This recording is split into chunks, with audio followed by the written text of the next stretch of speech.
GamePod, the ultimate race rig for those serious about sim racing. Puts you in the driver's seat with all the controls at your fingertips. Be number one on the road, in the race, in the game. GamePod, the choice of champions.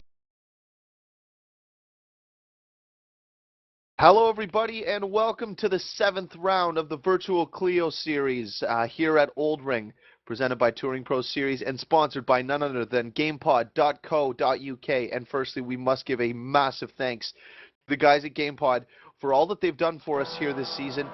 We have 2 drivers still left in the running for the chance to win a GamePod rig. That is both Toby Davis, who has actually been our series champion, and his teammate Jesper Talberg. They must complete every lap of every race here today to actually be eligible for the draw. If they both do so, it'll be a 50-50 chance for one of these drivers.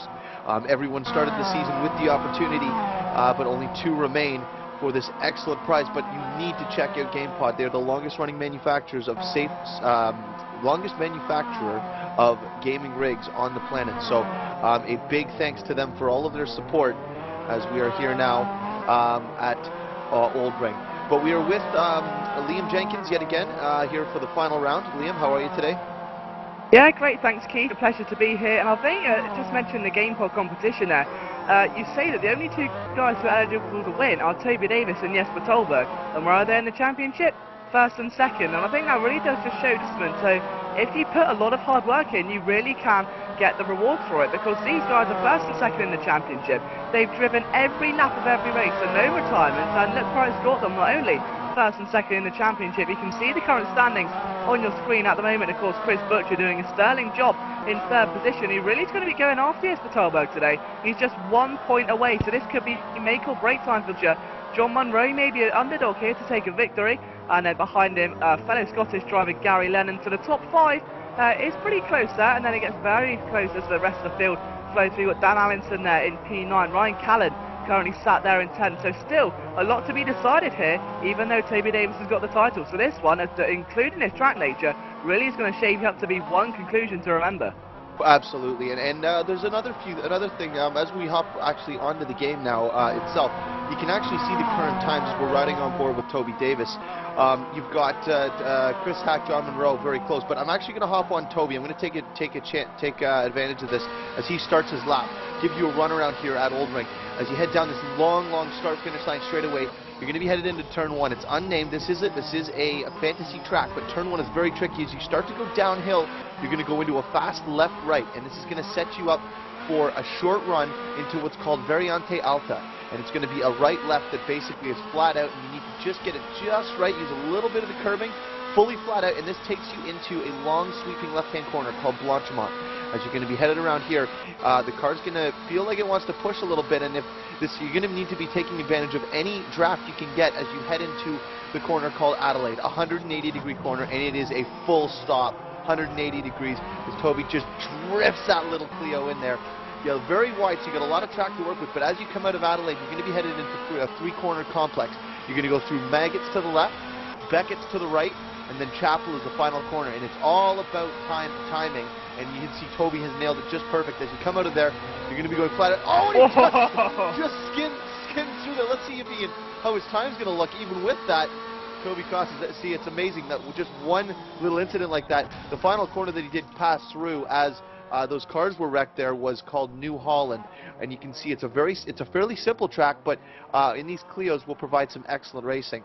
Now, before we got onto that lap, I was discussing the fact that you've got Chris Hack, John Munro, and Jesper Talberg just behind. But the big story is these guys, Chris Hack, John Munro, are looking for a race win. Andrew Waring is also in the same boat. Heinz Petzold. These guys are in very strong company with Davis, Talberg, Callan all and around them. But currently it looks to me like we've got just 3 guys at the top of the table that are in the ones that are going to be potentially looking for this race win. Yeah, indeed, and they're all very quick as well. I mean, I think we've mentioned so many times before about the talent that John Munro has. He's come into this championship a rookie to Touring Pro Series and got right in the mixer, hasn't he? I mean, you look at the name he's surrounded by. Just in front, Chris Butcher. Behind him, Gary Lennon, Chris Hack, Darren Adams, Andrew Waring. All Touring Pro Series veterans, if you will. All of them have done a great job over their careers. And John's really come in as a hotshot here. He hasn't been able to hook up that victory yet. But with 6 winners this season, are we going to see a 7th? Well, that's what we're looking for here, and it'll be great, and it's a great way to end the season and to move on into another Touring Pro Series championship. The likes of Hack and Monroe would be pulling off, but I'm just actually fanning through the statistics of these young drivers, and it would look to me like John Monroe has his best race finish. John Monroe would be. Don't believe he's pulled off a race. He has not pulled off a race victory. Excuse me. He's competed in 13 events in Touring Pro Series, and his best finish so far has been a 3rd in the Clios. So he has pulled off a top 3 this season. That was earlier on in the season at Lime Rock Park in race 1. He actually ended up with 2 top 5s in that race, but he is looking to basically pop his cherry. It's a big deal when you do, because we've seen guys that of his age, like William Levesque, that started off with a race win at Potrero de las Fuentes in WTM, and then went on to win the World Touring Masters, and that was at the end of the last season of WTM. So that's the kind of stepping stone that we could see out of a guy like John Monroe if he was able to pull off a race win here today. It's such a confidence booster, and it just sets up the stage for great success. Oh, indeed he does, and another prime example of a driver of that caliber is Eric DeVite as well. Again, another young man, of course, took his first victory a few weeks ago back in the World Touring Masters, and it's great to see the whole community of drivers, of fans, of commentators all behind him. It was such a monumental event. He was racing Jesper Tolberg for his first victory. It really was incredible scenes, and these young drivers coming through, beginning to give the Touring Pro Series legends and veterans of sim racing a run for their money. So we'll have to see what happens today. But one thing that, as you mentioned earlier about Toby Davis, still currently fastest. He's not letting up at all, is he, despite being world champion. Of course, that incentive of possible game pod rig is looming, and he wants to try and complete that, but he's not winning by much, is he? He's 5,000th of a second quicker than Chris Hack. I believe, Keith, you were talking to him earlier, and he's afraid of starting in the midfield. Well, yeah, Toby Davis is definitely afraid to start on the midfield, and he's pushing really, really hard here, because I'm not saying that there is going to be incidents, but what it does is it prevents you from being involved in incidents by being at the front of the grid. There's no cars in front of you to get into. So it's rightfully so. He's just looking to get 2 race finishes here. He's wrapped the championship up. He's got the game pod chance on the line, and he's doing all the right stuff so far. I mean, he's got the provisional fast time so far by just 0.05 of a second, 5,000th, sorry. As Butcher now is actually just is 1,000th of a second up on his teammate. He's going to need to stay up there and just avoid anything. And if he does happen to get into an incident first lap, he needs to just keep his cool. 22 laps at this track to just maintain, and that's the key here for him, is just to maintain. Yeah, and it's definitely going to be a hard job as well, because if you think that this is the last real opportunity for these guys to try and impress, you've got a lot of big teams out there at the moment who are looking to maybe take on some new talent. You've got the 2 THR teams who are currently leading the championship, of course. Ice Cold Racing Core, you've got a load of teams there, 30 registered teams in total, all of them looking to expand their territory, some new talent in their new blood, and really push next season. That is the team owner's goal. There's going to be a lot of guys watching out there tonight, maybe looking for that next young hotshot rookie who wants to come in and shake up the mix. And guys like, as you say, Chris Hack, John Monroe, Heinz Petzold there in P7, these guys who want to give an excellent performance today to show just what they're capable of. And with a track like this, and with guys who are also needing a consistent race to be eligible for game pod wins or championship positions, there are so many drivers driving with different incentives. Really going to be, I reckon, one of the most competitive races of the season. Well, guys like Chris Hack, for example, for Core Racing, this is great form that he's showing right now for this race.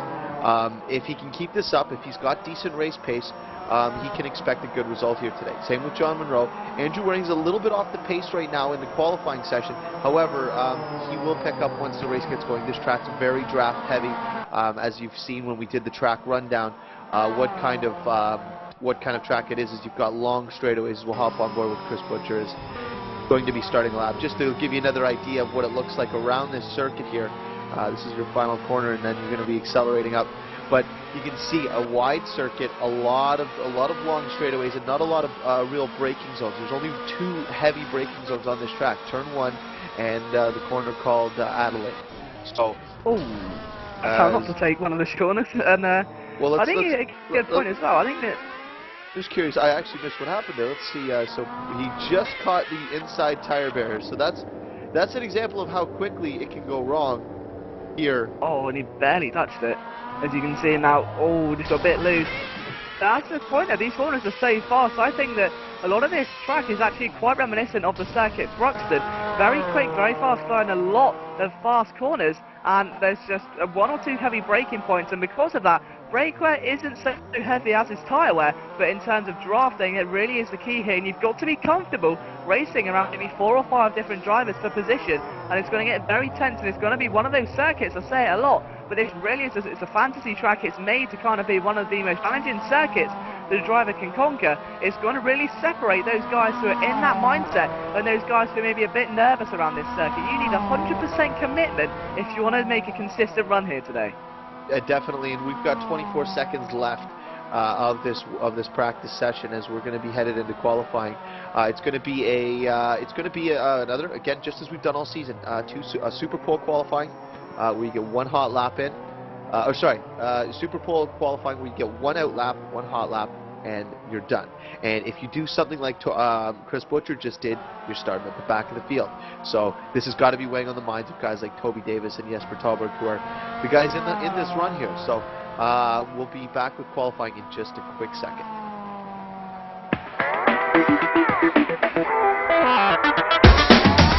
GamePod, the ultimate race rig for those serious about sim racing, puts you in the driver's seat with all the controls at your fingertips. Be number 1 on the road, in the race, in the game. GamePod, the choice of champions. And thank you again to GamePod for all of their support, continued support, and also future support should they decide to step up and continue to sponsor Touring Pro Series in the future, as they have been so gracefully so far. But we are here at OLDRing for the final round of the Virtual Clio Series. We're now into qualifying, where it is a 10-minute session. However, as it has been all season, it will be Super Pole, meaning that we get 1 out lap, 1 hot lap, 1 in lap. And Jesper Talberg is quickest guy so far who is on track. We have Toby Davis, who's still sitting in the pits, but we'll ride along with Jesper Talberg. Now, before these guys get going here, you got any predictions, Liam, for qualifying? You think there's going to be any heartaches, any surprises? Well, I'm on the fence, actually. I would really like to see either Chris Hack or John Munro sit themselves on that pole position and really go out with a bang here. They've both raced so fantastically all season. It would be great to see all that hard work pay off. But also, I reckon that obviously Toby Davis is going to want to try and claim that pole position. Like you said, he wants to start at the front. He wants that clean run. You know, 50-odd laps around here, well, 44 laps overall if you combine the 2 races, of clean laps and completing them fully to be with a chance of winning that GamePod rig is a very hard task if you're starting in the midst of top 10. With this track being very draft heavy, you've got to be expected to have a lot of cars closing up on you and be in the middle of a kind of pack race. And almost like if NASCAR went to Watkins Glen and that sort of racing. And I think if he really wants a position, because if he can get away from the pack and let them just out between them, it will make his job a whole lot easier. But for me, I would like to see Chris or John take the pole. Chris or John, you know what? I'm with you too. These guys have got enough glory. Toby, Talberg, I fap over Talberg quite regularly. Andrew Waring would be nice, but we've got this is the man here. This is Iceman as he runs deep into turn 1. So it might be a little different strategy to get more exit speed off of here as he comes through turn 2, turn 3, and then he's going to be headed into Variante Alta, which is going to be just basically a fast right left. Variation Alta, I think that's what it is. It sounds provocative, that's all I know. But down through Blanchimont as you head through the fastest part of the circuit, you're going to drift right out to the outside of the track, and you're headed into a heavy braking zone as Talberg looks clean so far, a little deep into 1. We'll see how that affects his time. 180-degree corner is going to be hectic. There's going to be a lot of diving down the inside, but look at how wide the exit is, so there's a lot of room to work with. But as you exit now, we're going to go through, it's going to be a little left, and then the right is called Maggots, the left is called Beckett's, and then the final corner here is Chapel. As you just drift around, and he's just so clean. He comes through New Holland. This is going to be an excellent lap from Talberg. I would expect to see him in the 107s as Callan sets a provisional pole, and Jesper Talbot goes to a 107.75. So no, he's not as fast as we thought he was going to be. Andrew Waring is purple. He crosses the line as a 108.2. Who else do we have on track here? Let's see. None of the quicker guys. Darren Adams going to be crossing the line. He's got a draft here. This is going to help his time, but it's not going to be quick enough. He's going to be way back, actually. 109.7. Gary Lennon slots into third.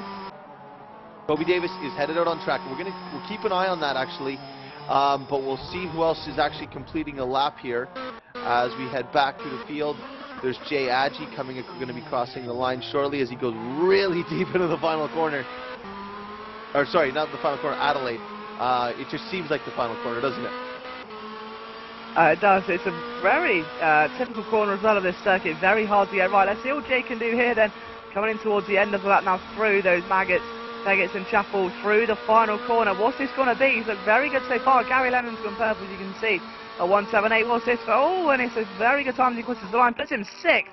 A 108.871. He can't complain there. It's a great effort by, of course, we're still rating for the presence of this man, Toby Davis, the current champion of the series. As you say, it's taken him a long time, but he's finally hit a milestone, and we're expecting to see even greater things from this young man, especially if you look into the World Supertech Series. But now, that's another story. All we're focusing on is whether this young man can take another pole position this season. It's going to be very close as well, of course. We're also waiting the arrivals of Chris Hack and John Munro as well. So 6 minutes to go. Still a few big names to come out. And let's see who will end up on that front row as Toby begins his hot lap. Yeah, this is going to be, this is really going to set the tone. If he can pull off a great qualifying, he'll be confident going into the start of the races. He's got a little bit of traffic there coming in through turn 1. He seems okay. He's clean. It's through. A beautiful entry through 1. Much better than Talbot that time through there. He's obviously a man feeling a little possessed because he wants to be at the front of this grid, so he doesn't get himself involved in any incidents whatsoever, as he's now gone purple in sector 1 over Ryan Callan. We saw him do a 107.114 in practice. Let's see what kind of time he can pull out here. So far the provisional is a 107.554 for Ryan Callan, who is not in championship hunt. He's just looking for glory here as he gets an excellent corner through Adelaide. And he's going to be approaching the very tricky second as he's got still purple. 1.126 up on Ryan Callan. Goes through Maggots, through Beckett's, through Chapel, down the front. Oh, beautiful exit. He's used on all the track. Now through New Holland, right up against the wall. This is going to be pole. I have no doubt in my mind that this is going to be the pole position as Toby Davis crosses the line. Oh, done a 107.29. He has just trumped the field here. So now we have, who do we have that can still contest? We have Heinz Petzold's on track. He was fairly quick in practice, but he's 4/10 off. This would still slot him into a third place starting spot, which would be very good for Heinz to be starting in the third position for this race. Right up against the wall, coming across the final stretch of track here, across the start-finish line. Where's he going to slot in? Heinz Petzold to 5th. So he is in 5th position now. He'll be pleased with that. We still have Eric Strani's out on track now. He's 3/10 off of Toby Davis at the current time. That would provisionally put him in 3rd based on that sector. He's into Adelaide. Well, Eric Strani is looking to slot in. Needs a good starting spot here because you do not want to lose the leaders. You don't want to get involved in your own battles and have guys in front of you pull away, because once they break that draft, the draft is gone. 4/10 off right now, which would provisionally put him in a 3rd place starting spot. Very clean through there. So let's see what Eric can do then coming across the start-finish line. He's performed very well this season. Where will he perform in qualifying? It's a 1:08.1, puts him 6th behind Heinz Petzold. We still wait for the arrivals of John Munro and Chris Hack. John is out on track. He's left it very late. 2 of the drivers have left it late. A very cheeky manoeuvre there, because if I were them, obviously you want to miss that kind of epic rush at the start of the grid, especially with a track like this. It's so tight and twisty, but you don't want to leave it too late, especially if you're really focused on trying to get pole position, because you take a look at the standings, you see Toby's great time, 3/10 quicker than Ryan Callan in 2nd, and it may intimidate you as a driver, especially if you're new to this kind of qualifying. So you want to try and go in that middle and not to focus heavily on what the other drivers are doing. In towards turn 1, he's gone very wide there, and that's what I was talking about, that kind of pressure's playing off. I know she's only got 1 shot. Oh, and it's a very rough couple of corners, wasn't it? As he comes down the straight now, and it's already not looking as good as you would have hoped. He's done very clean through there, a little bit further swoosh though, but nonetheless, I think John Munro will be very, very heavily intimidated by that first sector. He's not going to be too happy with it, and I'm sure that will be looming with him for the rest of the lap. And once you make a tiny mistake like that... He's only 900ths off right now, so he's not extremely far off. So if he could keep it together in the final 2 sectors... oh no, I cursed it! Clio, why would I do that? Yeah, it's a shame commentator's curse always seems to reoccur, doesn't it? But let's see what John can do. Coming towards the end of the lap, it will still be a very competitive time nonetheless. A lot of curb taken there and a bit of grass as well as he swings in towards the wall for his one and only qualifying hot lap. Let's see what John Munro can do. Is this good enough for a front row position? It puts him third, so still a very good result. Sits behind championship winner Toby Davis. Here is his teammate Chris Butcher. Let's see what Chris can do. Of course, HR co-owner, so he'll be looking for a good result today. Again, left it very late. Oh, he's purple. He is up on his teammate and co-founder of THR. Chris Butcher is looking a little racy here, trying to dethrone his co-founder Toby Davis and also the Clio champion. So it's a big deal to be taking the Clio champion down as he just drifts this little thing. I think he pulled the e-brake there. I think he may have done. Oh, he's still quicker. Look at that, he really is flying at the moment. He's feeling that momentum, isn't he, right now? Chris Butcher could very well be the shock that me and Keith were anticipating. We said someone wants to make a name for themselves, and it could well be this man, the Red Bull 2012 Bridgestone champion. Is he going to be the pole sitter for the finale of the Clio Series? No, third. No, not quite. No, so it's still all Toby Davis at the front of the grid. I think there's still Eric Tveit to go, who always... no, I don't think he's going to get a lap in. What else do we have? A couple of guys. Bradley Vanian going to be just starting his lap, I think. Matuszewski crashed on his lap, so he's not going to set a time. Bradley Vanian is the last driver on track that can actually set a time, I believe. Let's just have a quick look. Yes, it is. So the last driver to go out and complete a lap will be Bradley Vanian. So we'll follow along with him, and we will be just finished up with our qualification. Vanian is racing for...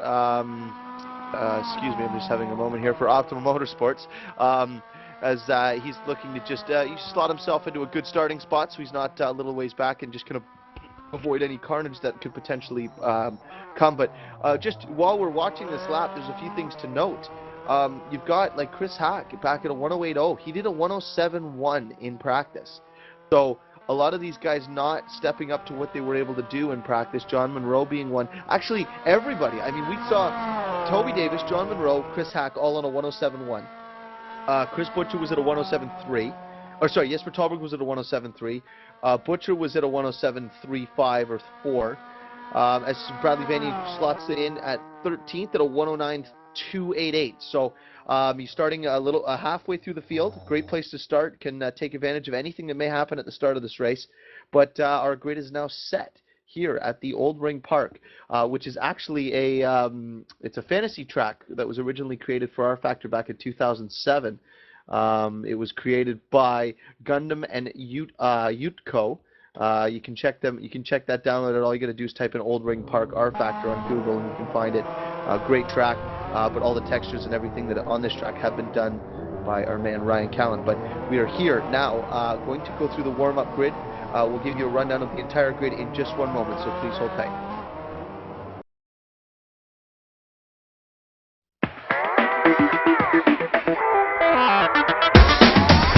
GamePod, the ultimate race rig for those serious about sim racing. Puts you in the driver's seat with all the controls at your fingertips.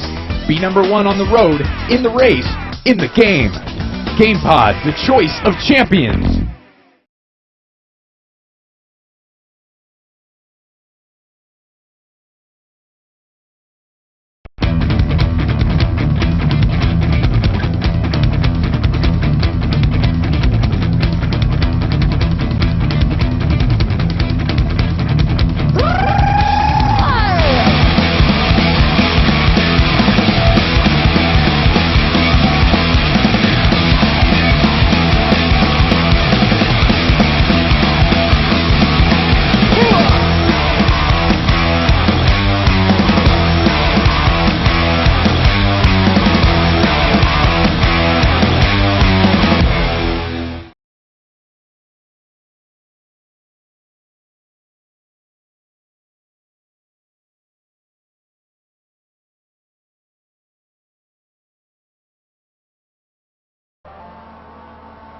And we are back here for the final round of the Virtual Clio Series, sponsored by GamePod.co.uk, the longest running manufacturer of gaming rigs on the planet. We are here, it's myself and Liam Jenkins here, going to call this race for you. We've now completed qualifying for the first race. We're going to run down through the grid for you here. Liam will take you through and tell you where everyone's slotted in. Yeah, so Toby Davis then takes pole position. He's the current Virtual Clio Series champion, and he won at Knockhill, so another accolade in the trophy cabinet for him. Alongside Ryan Callan, of course, these two know each other extremely well, and Toby has a bit of rear gunner support in terms of Chris Butcher, who lines up in P3. Just behind him is Scotsman John Munro for MTR Racing. P5 is the Iceman Jesper Tolberg in another THR machine, followed by fellow Scotsman for John Munro, Gary Leonard in P6. Heinz Petzold finishes in P7 in front of Chris Hack in 8th position for Core Racing. Eric Strana ends up in 9th position for Optimum Motorsport, the leading Optimum Motorsport car there in front of Andrew Waring and James Johnson in THR. Alongside him is his fellow THR teammate Jay Adji and Bradley Vanian in a second Optimum Motorsport. 14th place is Lucas Demelin and 15th David Cutter for the other NCR Racing. David Nannon is 16th for Ice Cold Racing, followed by Darren Adams in 17th.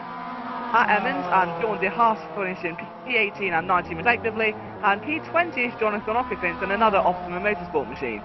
21st position was Florian Strauss in 360 Racing, followed by Ollie Marius Marivold, Nicholas Cole and Rui Martins in 24. Thomas Mazuski finished in 25th in front of Alejandro Fernandez and Jonathan Cardew in 27th. And then the guys just behind, obviously, oh, sorry. There you go. Okay, and we got Eric Tuvite, who did not set a time. He actually has returned. He returned just as we finished up with just as we started warm up. So we are now done here with the grid. What are your thoughts here? How do you see this? How do you see this race going? I wouldn't like to say, I don't want to jinx it. I would say it's going to be clean and competitive, but judging by the just sheer tightness of that first corner, I think you may see a couple of fireworks, but at the end of the day, I think this one's all going to come down to consistency. It's the perfect blend of consistency and speed which are going to get you the win here. Racecraft is still very important, but it's more importantly being aware of your surroundings and more importantly the drivers around you, because there's turn 140, just look how tight it is, especially the elevation change. You've got 27 cars flying down there in the space of a few seconds. You're going to see some inevitable collisions, I think. But I think we could maybe see a Toby Davis victory here today. Starts on pole, he wants to get away cleanly. He's not renowned for his best starts, but we should have to wait and see. I'm sure the one thing he'll have in his mind right now is claiming another victory and adding another trophy to that seemingly ever-growing cabinet. Yeah, and this race here is again, well, there's another massive thing on the line. We've got the GamePod rig up for between Toby and Jesper, and I mean those guys have earned their right to be in the draw. They've managed to adhere through all of the stuff that's gone on. I mean, we've had some incidents. We've had a tough start to the season. You know, John Monroe was in the run for it as well too until he had his incident at the last round. So it's a great way to end the season off, to see some new young guns up at the front. Chris Hack, Darren Adams. You know, I'm interested to see if we can see ourselves as, what is it, 7th race winner, Liam? Yeah, should be our 7th one if another man other than the pole sitter could take a victory today. So someone like Chris Hack, James Johnson up in 3rd position in warm-up, so looking very competitive. If he could transpire that one into race pace, he would be looking very good indeed. You can see 2 tenths quicker there goes Chris Hack. So maybe qualifying some 1 hot lap pace just wasn't his cup of tea, but I'm sure maybe he could turn that into a cup of coffee during the race, and that was the worst comparison I've ever made. I apologise for that one, as we get ready to go racing with 22 laps of the OLDRing. Yep, we're going to have 22 laps here. We're going to be joining up with the grid. We're going to hear the famous words once this warm-up session switches over. And we're going to see 30 seconds at a time. Entering the grid. All non-essential personnel leave the grid now. We have 30 seconds. These cars are going to line up. We're going to, I'm thinking we should hop on board with the race leader. Oh, if I could just get my my numbers right. There's Toby Davis here. This is the front of the grid. We've got 10 seconds left for these cars to grid up. This is a great shot as you can look down the front straight here at OLDRing Park, the fantasy circuit created for rFactor. We're going to see these cars line up here. This is the second last time. We're waiting for the green lights to come on. The lights are on, and it's green, green, green. Away they go. They're racing here at OLDRing for the final round of the Virtual Clio Series as Ryan Callan is in second place, right behind Toby Davis. Toby Davis has got a great start off the line. They weed into this first corner, which we said was going to be so deadly. Turn one on the outside. Chris Butcher. Toby Davis goes wide. Toby Davis is wide. Callan is through as he squeezes through on Davis. Butcher's into the back of Davis. Oh, this is mayhem. Teammates battling that hard. Callan is out front. He does not care. He's not in for anything else but the glory here. Yeah, indeed, and he really wants to try and prove himself today, doesn't he? You can see he got a great opportunistic start there.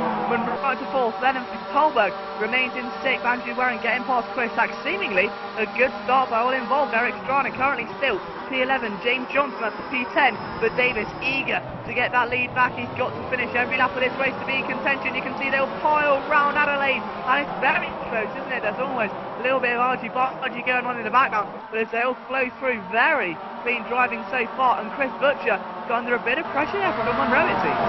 Yeah, it does. Chris Butcher is being hounded right now by John Monroe, but he's lost a little bit through the last few through Chapel there on the exit. But this is what we're talking about here. This is the run. Look at the drafting opportunities. You've got Chris Butcher now in the back of Davis. Down the inside is, oh, just look at this. Dave, oh, 3 wide into turn 1. Butcher's gone right off the track. He's right through as he spins around. He can't, not even close to making that maneuver as they carry on. But what's happened up front? Did they all make it through? And look at how many spots he's lost as Callan still leads. I'm going to pull this back a little bit so we can see what happened. Look at this shot here. As you go down the inside, let's just go ahead one. As Callan was on the outside, Davis, Butcher down, trying to go down the inside. They both go wide. Callan just simply crosses over. Like Callan's going, all right, thanks, boys. And you can see, look at the background as you see the rest of this mess here. You got all the rest of the field just pushing wide through turn 1.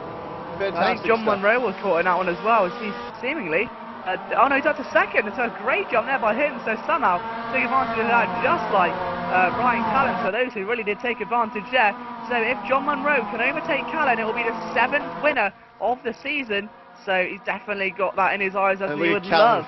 Callan on the super air brake defensive as he comes down the start-finish line straight away, trying to break that draft. As he must have known he got a bad run. But look at John Monroe all over the back of Callan now. Oh, a big slide there for John.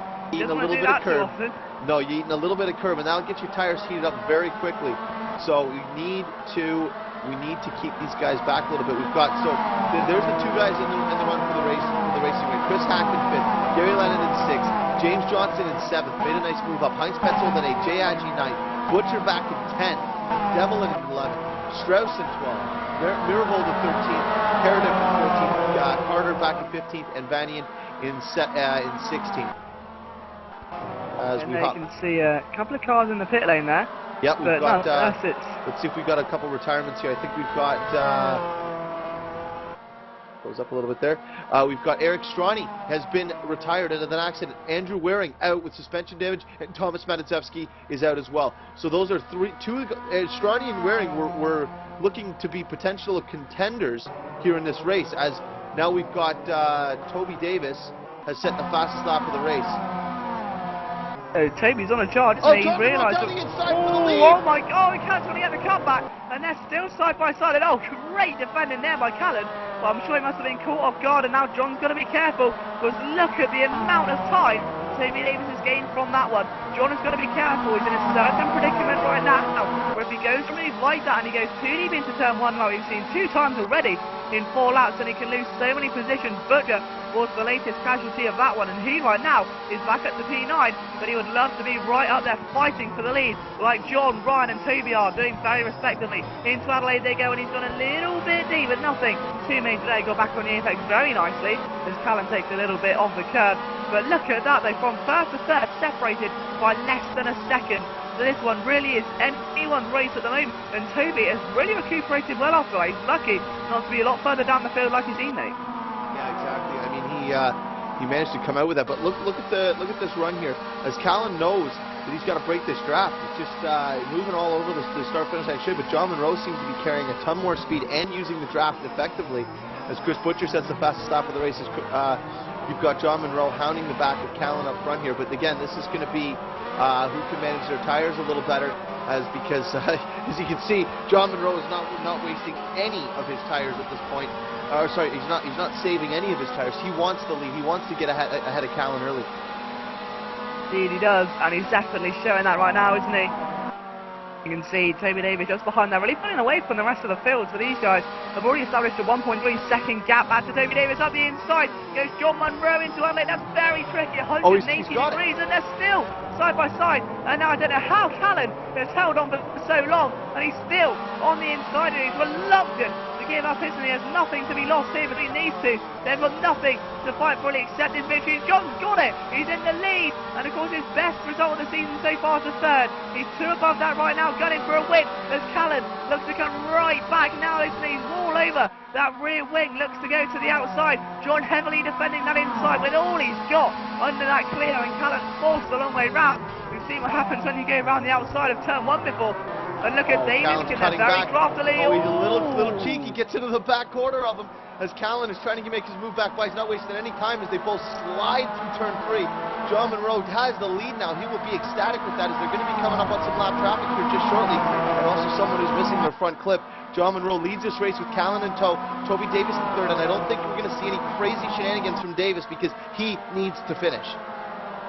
He does indeed. He's got to bear that in mind as always. Won the championship. There's nothing left to conquer, but for Callan, it's all conquer. Up the inside he goes. Oh, and a big spin there by Davis. Can he twist it? Yes, he can. But he's done that. Not taking a position. What a move! How has he done that? I think he e-braked there. I honestly think he pulled the e-brake. Look, if you look at this, he either dropped the wheel on the outside. I think he dropped the wheel. Got a bit of grass. Yeah, he's taking a bit of grass. Look at how perfect it worked. He does this nice drift show. This is a pass of the year right here. Oh my goodness me. Drifting a Clio for a pass. And we'll get back on board as Ryan Callan sets the fastest lap of the race now. And something else has happened. Where is Toby Davis? You got to be kidding me. He's out apparently in the last section, just been informed. There's been a major incident there, so he's in the wall, I think, back there. So let's see where this has occurred. Be kidding me. This is on the back of it. So he won't win the ring. If Jesper finishes both races, the rig will go to Jesper Tolberg. Look at this. This is on board then, I believe, from John Munro's car. You have got to be kidding me. Toby Davis has destroyed his chance at winning the Game Pod rig by taking himself out of another race. Toby Davis into the wall. This is another moment in the history of Touring Pro Series as Toby Davis all by himself. Oh, I don't believe this. Catastrophic scenes here. This is on board with John again, and I think that may have been a little bit of an invisible wall, unless he caught the edge of that barrier very slightly. But it's not very clear view. I'm sure we'll need a thorough investigation of the replay afterwards. That is so heartbreaking for Toby because I know how much he wanted that. Oh, I don't believe this. I honestly, I'm just gut-wrenched. This is like Bathurst all over again. Oh, bro, dearie me. I'm speechless, Liam. I am honestly speechless. He just needed to finish. And it's always when a stake seems so easy that they become so overpowering, and they often turn out to be a lot harder than first expected. You go into a race, okay, finish these 2 races, you get yourself a racing rig. So you go to take it easy, and just luck isn't on your side, is it? And unfortunately for Toby, it wasn't his day. So providing that Jesper Tolberg can actually finish the race and the next one as well, he will get himself a lovely Game Pod racing rig. But in terms of the lead battle right now, it's all up to Ryan Callan and John Munro. Those two still separated by 0.7 seconds, so the race for the lead is still very much, however, raging on. Yeah, this battle is still raging. John Munro is still pushing. Toby Davis out of the race to only his own accord. He was pushing really hard to get by Munro, and did. And if you're just tuning in, Toby Davis is out of this race. It's a good thing that he has wrapped up this championship, because he is just, I'm sure he's just gut-wrenched right now. That is a massive loss. He is out, but we have a battle here raging. These are 2 guys that are just looking for some glory here. John Munro is looking to get his first race win. Ryan Callan is looking to stop anybody else from getting a race win. I think this is going to be a great one to the finish. We're not even halfway yet, Liam. Yeah, and that's the beauty of this as well. And because, of course, these 2 guys do not need to fight for anything. I mean, their positions and the championship are pretty much sorted, really. So all they've got to do is pride. And almost a little bit of a gloating factor of yours. So going into next season, you can go, okay, I know I can beat you, I've done it before, and it really does give you that mental edge going in towards the next season. And John, as we say, would love that first victory this afternoon. Absolutely, and I know how much that would mean to him and anything and everything else that he's racing, because he's come so far since he's joined TouringProSeries. But Callan is not an easy guy to beat. We've seen it time and time again of him defending hard, defending very hard against any challenger that may come near him. As John Monroe's around the outside into turn one, he's not going to do it. He's going to try to cut back, but Callan just parks it on the apex. Does a very good job of keeping it back there. As you can see, he's all over the back. He's literally eating up the back of this TouringProSeries car. You can see the back window saying gamepod.co.uk, our main sponsor. But John Monroe menacing at this point. Yeah, I just been informed as well, I just noticed it earlier, that James Johnson has actually retired from the race, was up in P13 at one point, has unfortunately departed from this race early. There was an accident, not too sure on the details, but I'm sure we'll get some new information. As right now, John tries around the outside, he's destined to try and find that cutback, and I'm not sure he's going to get it. He does though, falls right alongside Ryan Callan, and Callan slams the door shut, and says, no, you're going to have to fight a lot harder for that one, John, if you're going to take this position. Callan, of course, hasn't had the easiest of seasons this year, so he's looking to end it on a high as well. Well, yeah, he was out early in the season, rejoined, and he's had some really fantastic racing so far this season. He started off a little rough, but he's back, and he's shown that Callan's always been a man to beat. So he'd love to end the season this way for anything else he marries, because I do know I spoke with him, as I do speak with him quite regularly, that he is looking to win both these races, because he's not going to be racing for quite some time, and he wants to leave himself with a good mental memory of his racing.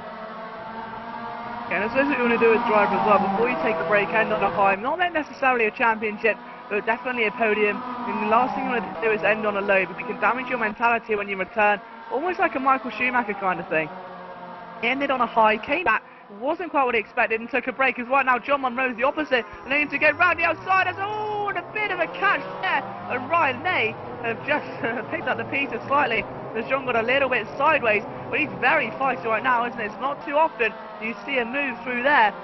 John almost made that one sticky. Really is sinking outside the box right now and leaving it all out on the tarmac, and the best part is we've only just hit half race distance.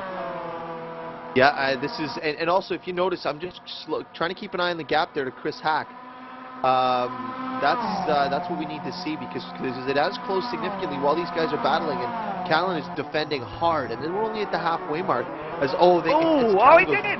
And a big slide there. This is going to be, this is how, I honestly think we're going to see this for the remainder of the race, because these guys can't be separated. The draft's too strong and their pace is too close together, and as long as Callan is focused on defending, these guys will be bumper to bumper for the rest of this race. But what I do want to do is, I'm going to actually, I know there's a great battle raging there. I do want to just head back and see this battle here with Petzold and Butcher, because I noticed there literally was no air off on my other screen here, as Chris Butcher is literally just pushing the back of Heinz Petzold as they go through Blanchimont. They're headed down into Adelaide. This is the braking zone. This is passing central. Chris Butcher down to the inside of Heinz Petzold. No, book it. Butcher's through. Petzold gives lots of room, but watch this. Look at the run back he's going to get. They're going to come up through Megan's and then through Beckett's and Chapel. Heinz Petzold's going to need to get a good draft here and try to pass him into turn one. Really well, and Butcher again, really. Got the better of that one, and look how much momentum he's pulled away already. Great stuff there. You can really see how hard he's charging. He wants to try and get back in that top 5 as soon as possible. Of course, after suffering a very bad race start.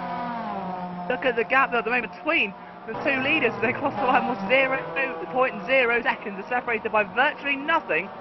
And John just won't leave him alone. I think what he's got to be careful of, though, is that he's still very aggressive. He's got that rookie nature about him. We talk about this a lot in racing, is that when rookie drivers get aggressive, they tend to make small mistakes, and he's got to be careful he doesn't make one, because of course he's a TPS admin right now.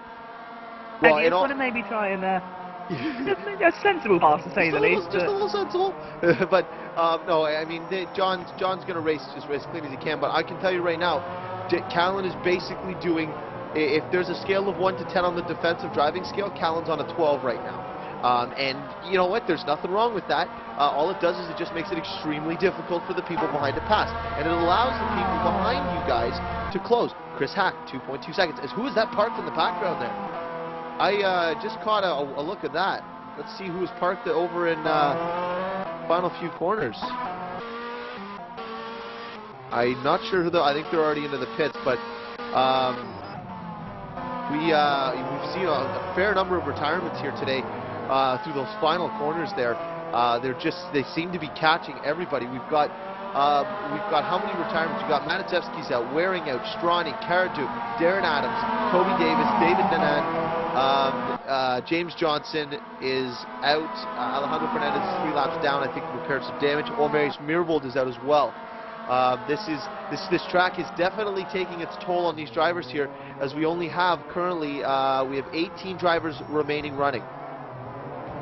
Indeed, and you can see already, I said earlier, that this circuit is going to separate those with the best mental mindset, who just push for that consistent edge. They don't want to necessarily gain loads of positions, and that's what John's got to be careful of.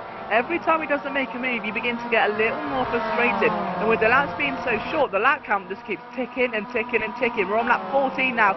Just seems like yesterday we were on lap 5, and you can see John Munro trying to fight for everything he's got for that inside line. He just doesn't have what it takes. Callan defending so superiorly right now, and around the outside John is forced to go. I don't think he's going to get it done this time, is he?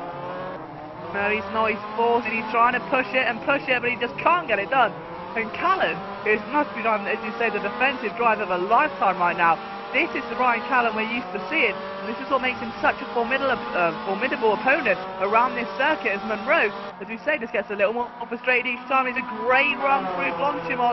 Let's see what he can do through here. Then he's got the inside line. This is great stuff as they're coming towards Adelaide. I think Callan may just have a bit more momentum going into it, and therefore will hold the inside line. Does he? Yes, he does. Leaving John to try and get the cut back, a bit of a cheeky nudge there, and he's definitely trying to vie for it, isn't he? And look, as he said before, Chris Hack now under 2 seconds. Yeah, this is exactly what I was predicting would happen. And you know what this means is that as these guys battle harder, as Callan defends harder, which I don't even think is possible, Munro's going to be trying harder to get by, and this could end up leading to these two guys getting into it, and Chris Hack carrying on for a glorious, glorious victory. But that is exactly what Chris is thinking about. Look at the defensive line. He's right down the inside, down into turn 1. Munro's trying, oh, he's around the outside. He's not going to do it. No, he's going to have to hold on to the car. But, geez, I'm going to get my heart going there. But Munro, this is exactly what Hack needs right now, because his pace is steady, his pace is consistent. Let me just have a quick look at his times. Chris Hack is running consistently 107.9, 108 flat. So he's literally within tenths of a second every lap. He's banging them out, banging them out. He's closing ever so slightly. And he will be there at the end of this race if things are going the way it's going. Indeed, he will. He's already got it down to 1.8, and he's going really well at the moment. You can see now Callan is approaching some traffic, so I wonder how traffic will fare in this circuit. It's very tight, as you've already witnessed. A lot of mistakes have been made. Getting past traffic surely is a lot harder task than it seems. Yeah, and we've just been notified that all Talberg has to do to secure himself. Oh, John Munro! He's around! He's gone off the same spot that Toby Davis did, and Chris Hack is through into 2nd place. John Munro, on his own, is off into 3rd. He's given away the 2nd place spot and a chance to win his first race. Disastrous stuff. The shocks just keep on coming, don't they? No shortage of surprises here at the OLDRing. What will race 2 bring? But 5 laps to go. Let's have a look at that one more time. I'm sorry, I'm just going to pop on board with John Munro and see if we can see what caused this. Because he comes through, this is the same spot that Toby had the problem, is he just gets a little loose, and you can see just the curve just sends him wide, and because of it's such a fast corner, you lose so much time by getting into that there, and you can see now he's into the clutches of Gary Lennon, and now this means that Gary's got his draft, and he's just a sitting duck right now. But with that being said, Chris Hack, I don't know if he has the pace to pull in Ryan Callan at the out-and-out pace, because Callan has opened the gap up to 2 seconds now, and Ryan Callan has picked up half a second a lap now that he's no longer defending. Yeah, and John Munro now having to fend off his compatriot Gary Lennon, the 2 Scotsmen dueling over that final podium position right now. So this is getting very heated up as we go into the finale of this series. Is getting very tense right now, and they're very close to each other in terms of the standings as well. Of course, they're 3rd and 4th. Gary Lennon does have a chance to jump John Munro, providing he beats him in the following race after this and this one as well. So he'll be very aware of the situation and what he has to do, and he almost sticks him at the inside there. John giving it everything he's got, holds the inside line for that tricky complex of corners following, and leaving Gary Lennon with a lot of work to do. So this is the closest battle in terms of championship position that we have on the circuit right now, and it can't get more tastier than two Scotsmen just drawing it out at one of the most demanding circuits in all of sim racing. Yeah, as they're coming up down through Blanchimont, down into Adelaide, this corner is just deadly, it seems, as it looks like Gary Lennon's got a runner on the outside. But look, John Monroe's taking a page out of Callan's book and going extremely defensive. As Gary Lennon around the outside, not going to do it. He's going to lose a little track. He's got the momentum. Can he carry it around the outside? They're headed into the trickiest part of the track here. This is going to be through Maggots, Beckett, and Chapel, as John Monroe thinks better of it, and he actually lifts off to allow Gary Lennon through rather than try to fight it. It's probably a smart move because Gary Lennon had the run. He would have held the momentum around the outside there. Just saved himself some heartache. So Gary Lennon through into third position. But I do want to point out that there is a good battle going on here between Eric Tveit and Jonathan Alkerclint. Tveit starting in dead last because he missed qualifying, which seems to be always a story for Mr. Tveit. He's gained a total of how many positions? It looks like he's gained 18 positions. So it always seems that we're talking about how many positions he's gained, not how many positions he's lost, because he seems to always be starting in the back. Yeah, but he always does that hard dodge, doesn't he? All you've got to do, Keith, I mean, you were there, Spa in the World Touring Masters at the start of the season, and he made over 10 positions overall in the race. He's done near enough the same this afternoon, and the Norwegian really is one of the fastest men in Touring Pro Series, and matured, especially, I think, this season is definitely up for it. Maybe a Driver of the Year award. He's performed supremely across all different sanctions of racing, but one man who's doing that right now is John Monroe, as he tries to fight back against compatriot Gary Lennon. They're side by side heading into Adelaide.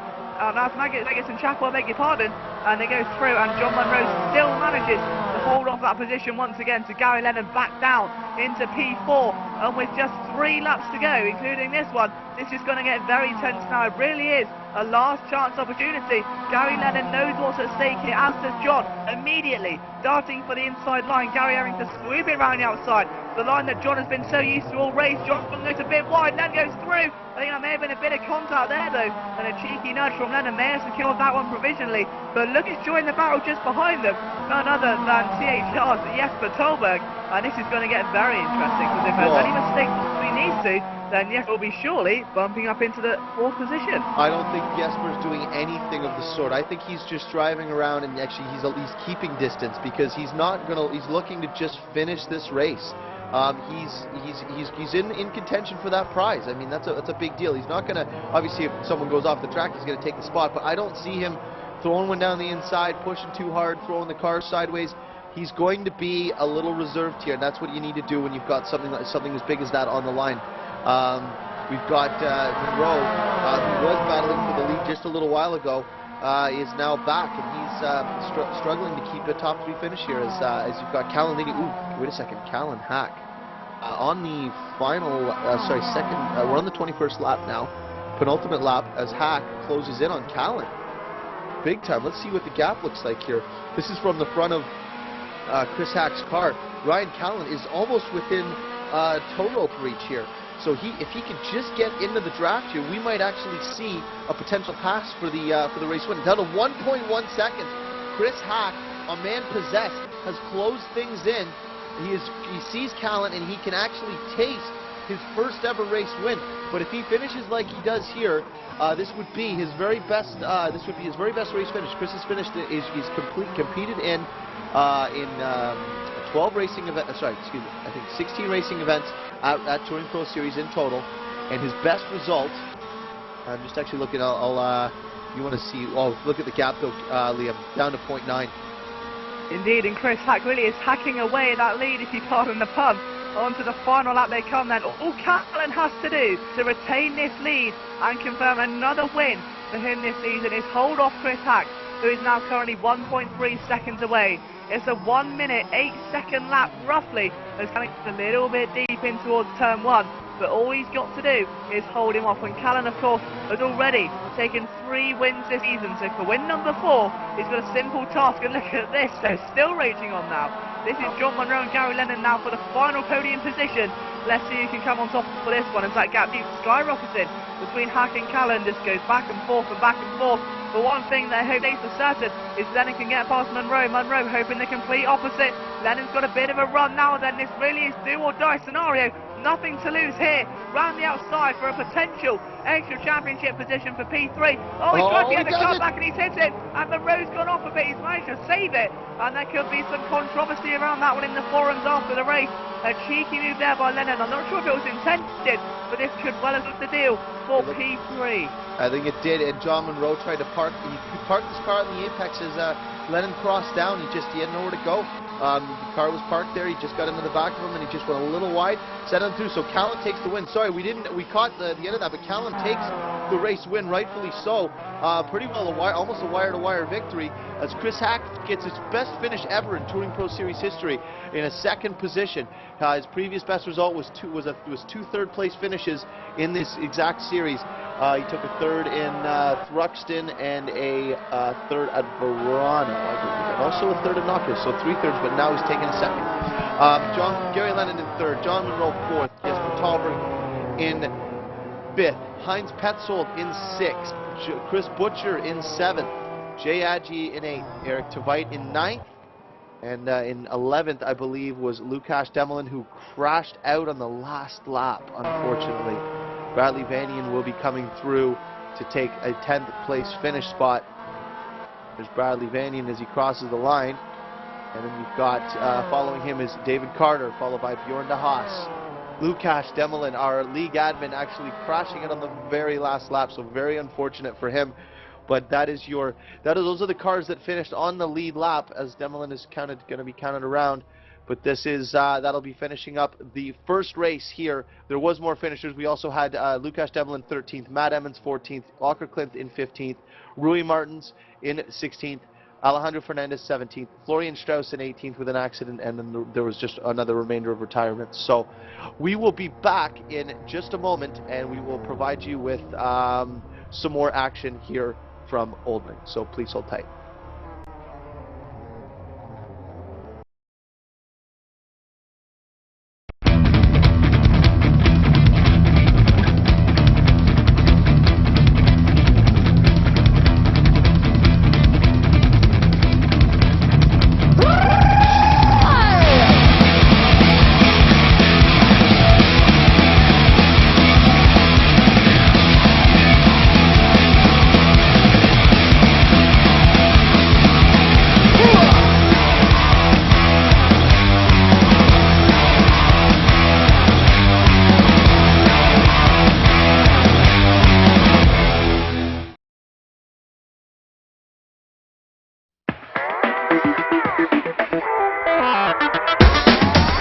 GamePod, the ultimate race rig for those serious about sim racing, puts you in the driver's seat with all the controls at your fingertips.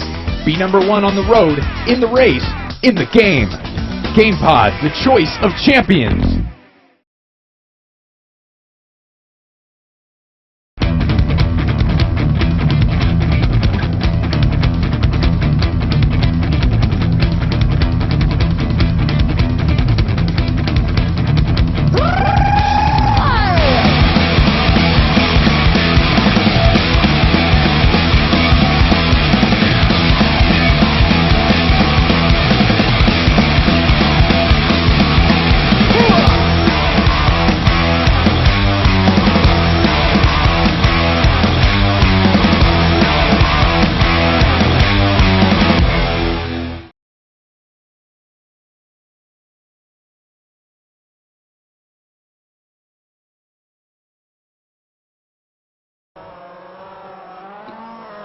Hello everybody, we are back live from the OLDRing.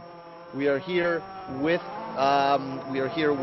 Liam Jenkins. Also, I just got informed that in the team standings, which is something I wasn't quite paying attention to, but should have been, my fault, THR Red and Ice Cold Racing are now level with points, apparently. Mind you, this is only coming secondhand information, so if I'm wrong, it's not my fault. You can blame Mike Bell, not me. But according to him, so this does actually give a little bit of, it changes things a little bit here, because now we have a bit of a battle going on track for team championships. So Gary Lennon, we've got James Johnson on THR Red, and I believe it is Jay Adji on THR Red. So with those two drivers are racing against Gary Lennon and Eric Tveit. So if that math is correct, we will go on that, and if we are wrong, then we will all shambach Mike Bell. Yep, so just remember guys, if those are wrong, then be sure to go and send Mike an angry message on the forums or somewhere. But for now, another qualifying session is underway. Of course, same format as the one before, so one hot lap, and I wonder if maybe you guys will have a different approach to this one. Guys like Toby, of course, who had so much bad luck during race 1, or men like this man who all he said he needs to do, finish 4 laps to win that game pod rig. And then maybe guys like Ryan Callan, does he want to take another victory this season to make it victory number 5 of the year? And of course that'll be a great way to end, doesn't it? So he said he's, as you say, taking a break, but nonetheless, so Ryan Callan said he wants to end on a high. He's taken 1 victory, but the question is, can he take another? As Davis goes far to so far of 107.7, that's beaten by Tolberg, however, by 3,000th of a second. Is that salt in the wound or what? I was just gonna say. Oh, and I mean, you know, we laugh, but it is honestly, it's gut wrenching. Like for me, I've seen so many times where Toby's come across and had incidents like this, and it really does get to you. Like, I joke about it, but I know that it really destroys him, because he does put in the effort, and I know that he claims he wasn't pushing too hard, but I think there was just this uneasiness about the whole thing that allowed him to get in that position, and it's very unfortunate. I feel really, really bad for the guy, but unfortunately, it is what it is. Yeah, he really will be trying to look to maybe rectify that today, maybe go out on high. If he could come with a victory, I'm sure that may consolidate for him a little bit. But look at Andrew Waring, currently the man on provisional pole at the moment. Nice. So very nice. Great result for him. So I'm sure he'll be very sterlingly happy with that one. He's around a 10th quicker, 100th of a second quicker, so barely anything separating first to third at the moment. Still some big names to set times, man like the race winner from last time, Ryan Callan, who's saturated in the pit lane at the moment. Jay Adji there, Eric Tveit, as you can see. Jonathan Ockiffin's about to come across the line. It's a slower time. It puts him at the P5. It's a much better improved time there from Jonathan compared to what we saw last race. Have you noticed? Have you noticed? Sorry to interrupt, Liam. Have you noticed though? Look at the guys. Like, Ockiffin's time is about a second better than it was the first time around. Like, everyone's times have picked up significantly this time around. It must be because you go from racing where you got no grip whatsoever by the end of the race to now having a massive amount of fresh rubber to work with. Yeah, I think you've hit the nail on the head there. I mean, a lot of guys, especially in the practice before the qualifying, will practice qualifying setups. It's natural because you want to get a good start. You head into the race, you experience that longer car, the heavier fuel load, so then you're just eking for it. The car doesn't feel right, so you go back into another qualifying session, right? So you're given a completely brand new car and said, okay, go set yourself a lap time, and those 10 seconds just come sliding down a hill, and you end up with at least around half a second quicker, which is a traditional pattern what we're seeing here. So great job there by Jonathan, and also David Carter there up into P6. So I'll be very happy with that one. Yeah, definitely. But to see Waring on the top of the board, it's a big deal. He has pulled off a couple pulls already this season, so he will be very pleased with that. I know he'll be gloating to me by text message a little later. But he's got 2 pole positions this season, and he has a 3rd as his best result so far this season. So he has a top 3. I made a statement, seeing as I got Andrew Waring into the Touring Pro Series. He's an old karting buddy of mine. As Jay Adji goes off, I made a claim that he would get a race win by the end of the season. So I'm rooting, I'm hoping. Fellow Canadian, looking to see him top the boards and get another Canadian up top there.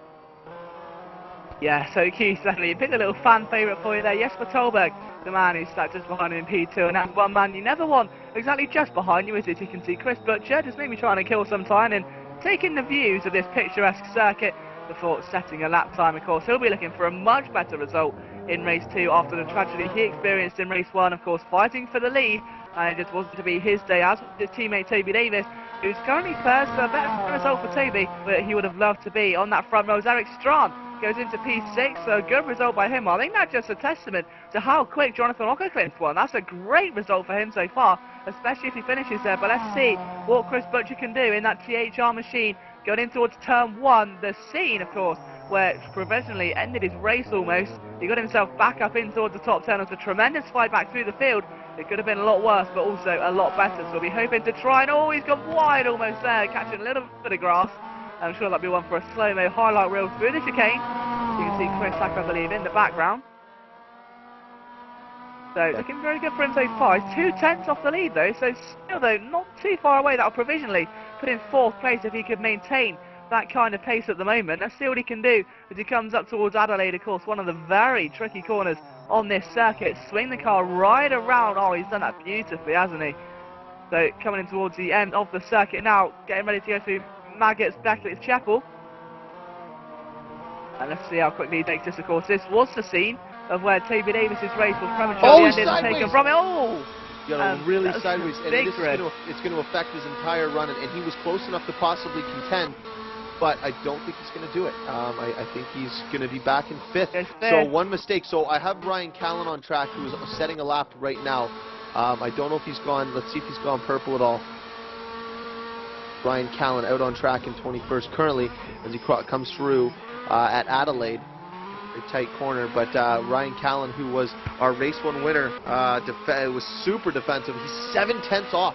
This is gonna mess him up, because this is gonna put him way back in the pack here. This will put him back in, maybe even possibly outside of the top 10 if he can't get pick up some pace here. So Ryan Callan not setting the pace that he had in race form. He was running 108 flats by the end of the race yesterday in the first round.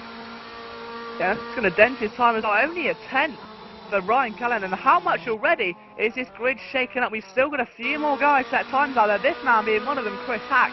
Still be looking for a good result today. He's currently halfway round his lap. Through Blanchimont he goes, getting ready to come in towards that very tight hairpin of Adelaide, the hardest braking point on the entire circuit.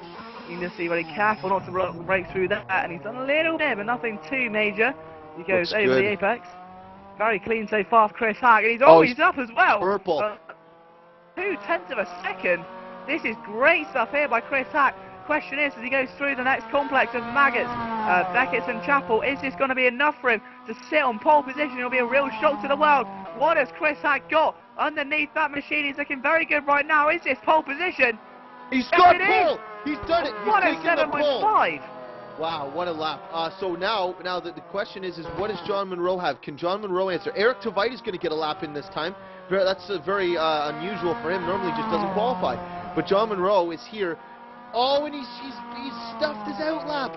He pushed too hard through Chapel.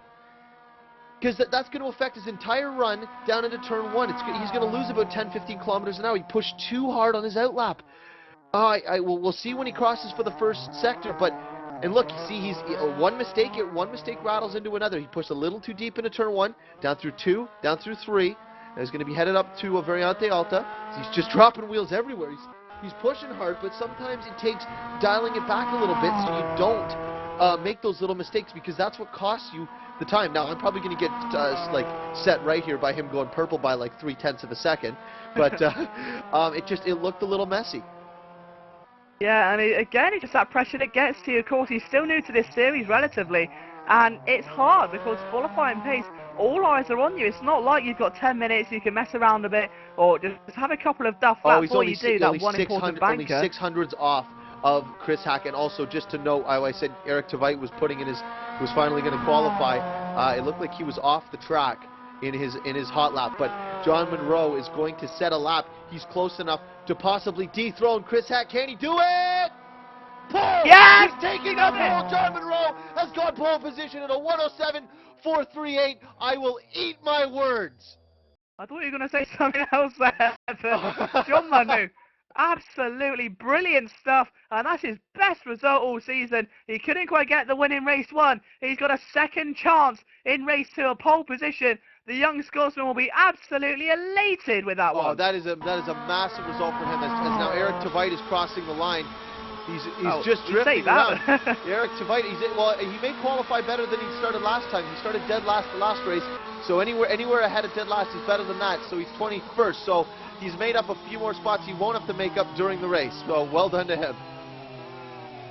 Wow, and this series, just, it's the end of the season, every driver's tired, but it just never ceases to amaze you, does it? There are still shocks, there's still surprises, and there is still just Touring Pro Series goodness written all over this one. Oh, John absolutely. Munro gets a pole position. Well, he actually has 2 pole positions this season. He took one at Lime Rock Park and Knockhill, so he has 2 poles. He's no stranger to the front row, so he just needs to, what he needs to do is just calm down. He did actually message me, bless his soul.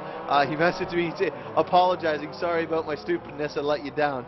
Because I've been talking about how he's got a lot of skill, and there's definitely a race win coming for this young man, and he's all he's gonna do is just calm down, just take a breath, do a little find a little goose fraba, and he'll be okay. But we're gonna run through the grid in just a moment, so please hold tight.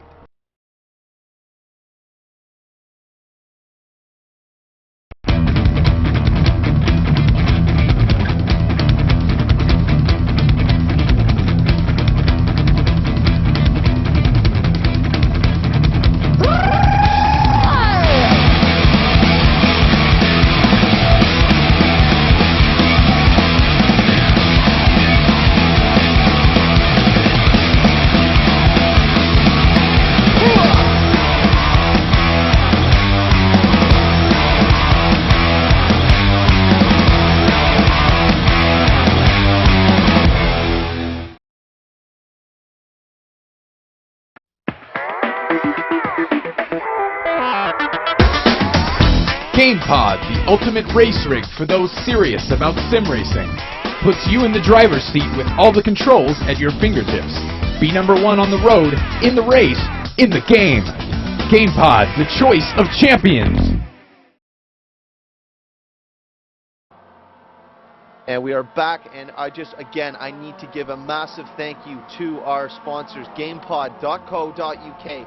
Ash from GamePod has been supporting us for just a little over a year, just a little under a year now, and we can't thank them enough for all their support. And all we ask is anybody who's watching this, check them out at facebook.com/GamePod. Give them a like. Check their website out. Look at their products. If you're considering buying any type of gaming rig or racing rig, these guys are the guys to get it for. They offer a number of different levels of products, and you can see it all at their website, gamepod.co.uk. It's that big GamePod logo in the top left. Check them out, and if you are buying from them, make sure you tell them that you were sent over from Touring Pro Series and enjoy what you're getting. But we are here at OLDRing for the final round of the Virtual Clio Series. This is the second race of today. We have another grid lined up. We have had some ups and some downs. We've had some tears. Toby Davis and Jesper Talberg were in running for the GamePod rig, as they were the only drivers to have completed every single race lap. Toby Davis retired in the first race after just 4 laps. Jesper Talberg finished the race. So what that means is that all Jesper Talberg needs to do is finish 4 laps more to get himself another GamePod.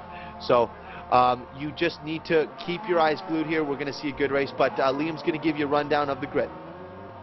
So it's been finally done in another pole position for the Scotsman, John Munro. A bit of retribution for the race we saw earlier in race 1. Alongside him is Chris Hack for Core Racing, so great job there for him. Andrew Waring in P3, and the only constant in that top 4 was Jesper Talberg. So the young guns really are pushing through this series, and it's fantastic to see. Rounding out the top 5, championship winner Toby Davis alongside Gary Lennon in Ice Cold Racing. Heinz Petzold, another great qualifying for him in the other Core Racing, so 2 of those guys inside top 10.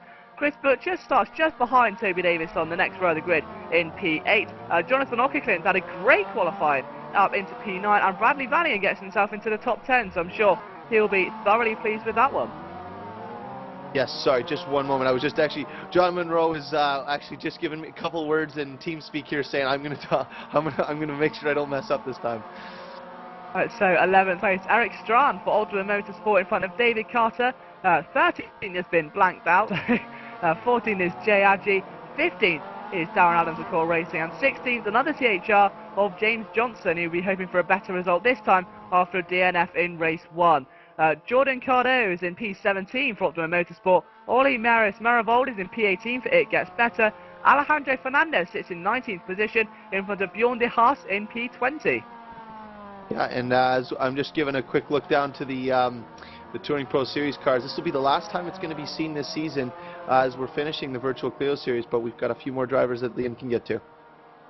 Yeah, so 21st was Grant Martins, actually beat Eric Tavite's time in the end, so one position up from where he started last time in the ice-cold racing. Matt Emmons starts in 23rd in front of Florian Strauss in 24th position and Lucas Demelin in 25th.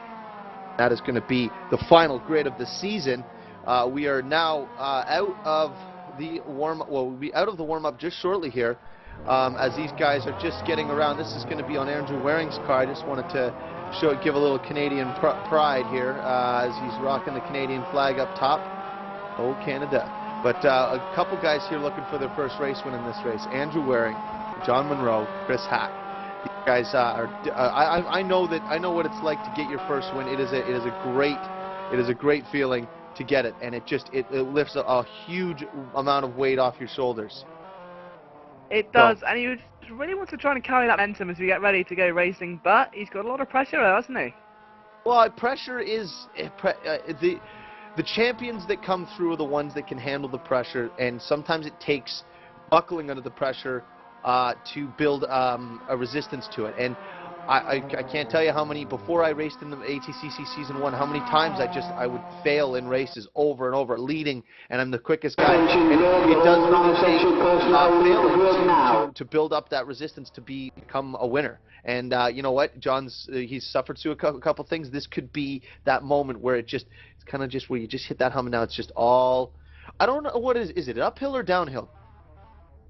Oh, it depends. Whatever way you look at it, I suppose. But one thing John wants to do is make sure it's an uphill, and instead of a struggle, he wants it to be a blitz, and he sits alongside Chris Hack as we get ready to go racing for the final race of the Virtual Clio Series Season 3. It's going to be an absolutely thrilling climax, so don't go anywhere as we wait for those infamous 5 red lights. Oh, look, there's the lights. The lights are going to be going green, and away they go, the final race of the Virtual Clio Series. As John Monroe is leading, Chris Hack has got the jump on him. He's up inside of him in turn 1. John Monroe is the lead. Chris Hack is up in the front. But down the inside, you got Jesper Tolbert, Toby Davis. Everyone's coming. No one's giving any room. John Monroe gets into the back of Hack. As you've got now Tolbert trying to get through. Not going to happen. John Monroe is through. And then look, the 3 guys who need a race win or are desperate for it are now 1, 2, 3. Yeah, and it's a very shuffled order as well. Chris Hack taking lead, and look at Waring finally pushing Monroe as they're going to go through Blanchimont. And look at Tolbert backing up the back there. He's got himself a little THR trio with Davis and Milcher just behind him. Gary Leonard eager to try and catch those as they get ready to go in towards Adelaide for the first time of 22. Let's see who comes out on top here. Then they see Hack. There's Monroe. There's Waring. There is Jesper Tolbert, who lets his 2 teammates through. So he's playing it smart here, as you said. All he needs is those 4 laps of finishing, and it's going to hurt Toby Davis, but he's got through, and he'll be looking to try and find some retribution in terms of a race win as they go through Maggott, Beckett, and Shamboy. We've got Andrew Waring is into the wall. Andrew Waring is out.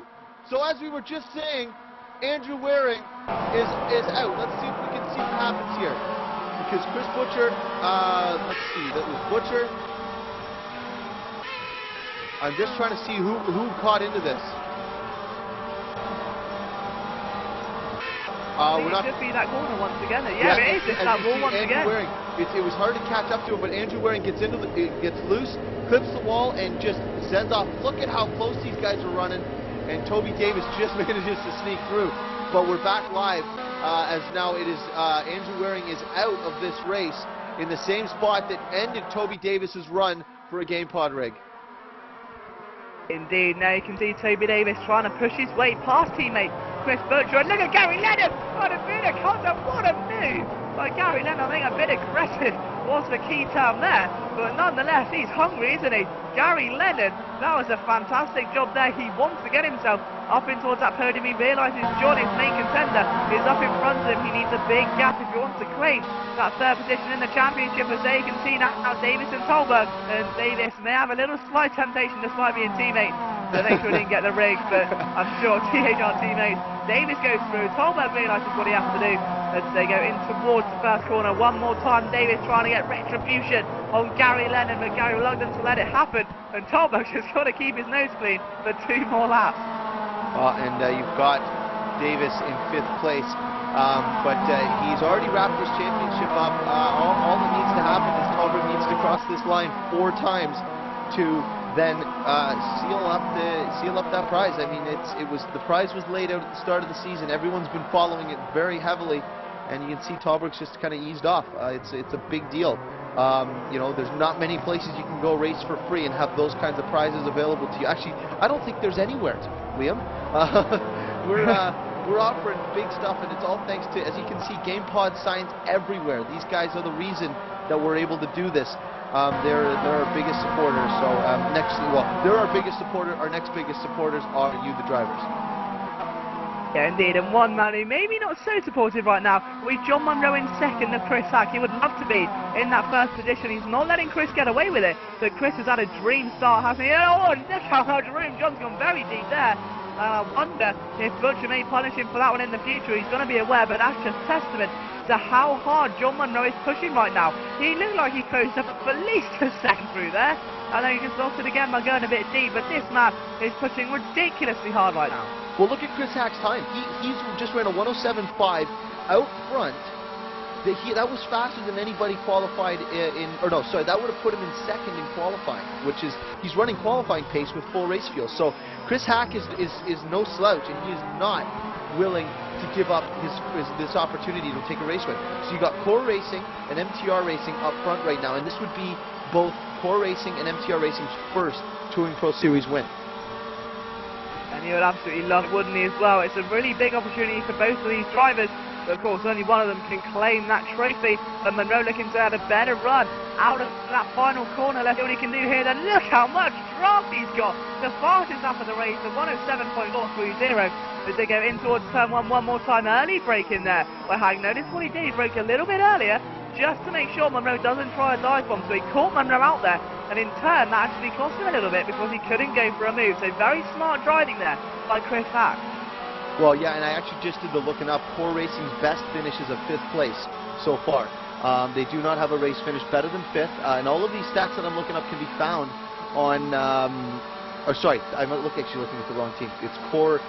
It is Core New Clio. That's what I was looking for. Their best finish is a 3rd. So both of these teams, their best finishes are 3rd place. So either one of these guys right now, as it stands, will be getting their best finish in Touring Pro Series history. So we're going to need to see how this plays out. Yeah, indeed we will, and he's definitely looking to his blink climax as always. Chris Butcher is just in the background of your screen, so when you get a TVS kind of view. He's 1.8 seconds down the road in front of his teammate Toby Davis. Jonathan Ockercliffe remains in P9 at the moment, so good job by him. Out to right up to P12. Again, he just loves charging through the field, doesn't he? It's almost like he doesn't want to qualify. It's like he's being forced to, and he's like, I don't want to. But nonetheless, he still forced his way up into a mighty 12th at the moment. As you can see, Eric Strahan and Darren Adams having a duel there, and Strahan, I think, is missing a front bumper, so he's always done a little bit of argy-bargy somewhere. They're looking to try and pass Darren Adams sooner rather than later. On lap 6 now of 22, and he really is giving Adams a hard time as they go through this quick left-right, and he really is looking feisty right now. Let's see what Eric can produce. He's currently P8. He would love to get up there. Of course, the next man on his hit list would be Jesper Tolberg, so that'd be always interesting, isn't it, if someone new tries to try and pass Jesper, especially though when Jesper's not going to try and be putting up too much of a fight, is he? No, I don't think so. I think Jesper's just here. Actually, no, I'm sorry. Jesper has secured it. It's been 5 laps, so that's the exciting finish to that. But no, and now all Tolberg has to do is just enjoy. Oh, and who is that? That is Heinz Petzold. Is out. He's gone off in the same spot that everyone else seems to have. As Toby Davis sets the fastest lap of the race, Heinz Petzold's now being swallowed up. Let's see what kind of damage he's done to his car. Yeah, as you can see, he just got loose. He actually, you know what? It doesn't look too damaged. It looks like all he did was just get loose, and it just sent him around. So Heinz Petzold actually surviving fairly well off of that. As we're just a little locked up there. It seems to be hung. But Heinz Petzold suffered a little bit there going through Chapel. Seems to be the place that everyone's getting caught up in. I'm not sure. Can you see that? Is it a little hung up for you there, Liam, or can you see it? There we go. I know I can see it, sorry, my internet's being a bit weird at the moment. My FPS suddenly dropped to 0 and my TeamSpeak went a bit funny. we're back in the action, and currently behind, he's got a little train line in now though, isn't he? You can see Jonathan Ockington's Jay Adji trying to look at the inside. Oh, that's very close there, but Ockington's managing to hold on just for a bit longer. As they flow through once again. This is a slow-mo replay, I believe, then, as Toby Davis passes his lap. Fourth place so far, so he's pushing. As we said though, he's still, even though he's champion, that kind of racing instinct remains as they see Darren Adams and Eric Drana still just pulling away in towards turn 1. Yeah, as these guys are battling a tooth and nail. We've got even without the front clip, he's still attacking hard on Darren Adams. Yeah, he really is pushing hard at the moment, isn't he? As you can see though, you've got to be careful. You're only on lap 8, you don't want to try anything too drastic. You've got a long way to go, and the last thing you want to do is bin your car to go through Blanchimont. There is John Monroe, P2, and he's lost a lot of time to Chris Butcher, who's almost right on the tail end now, goes a little bit wide through there, but Chris is definitely becoming a factor in this race for the lead. Yeah, we've got Eric Tavitis into the pit. He had a puncture. I just got notification. Ryan Callan has retired from this race, so he will not be going for glory again. We've got John Monroe, though, who is closing on Chris Hack, but also Butcher, who is closing on Monroe, and Davis closing on Butcher. So this is going to close up very nicely. We're just coming up to the halfway mark in the next couple laps. This is going to be a great finish to the end here to end this season off, to see some possibly new TPS race winners.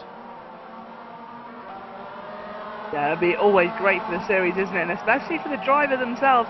Going into the next season, they'll go with a sudden boost of confidence, knowing that they can really run with big names here in one of the elite sim racing leagues, and it's really going to give them a massive motivational boost to really get that practice nailed and become a title contender. And as you said, a prime example of that is William Levesque and these men looking to follow in his footsteps, and Chris Hack has led 9 laps of this race so far as they go in towards Adelaide. One more time, he was a bit deep. John almost tries to get the cutback, but it just wasn't quite there for him.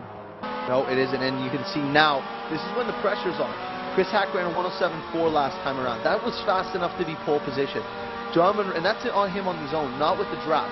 Monroe was in behind him, only 3/10 back, but look in the background. You can see Butcher's closing and closing. Butcher knows how to close a race out. He's got a lot of race wins.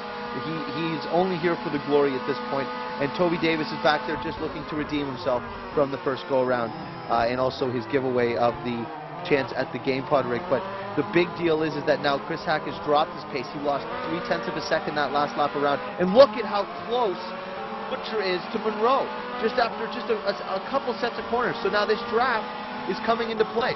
So if we hop on board with Butcher, this is what he's looking at. This is his motivation. He sees this up ahead and he's thinking, all right, this is my race win. These guys have not won a race. I have. I need to take this away from them. Yeah, the thing is, though, to us, the viewer and the commentator, all we see is 2 cars.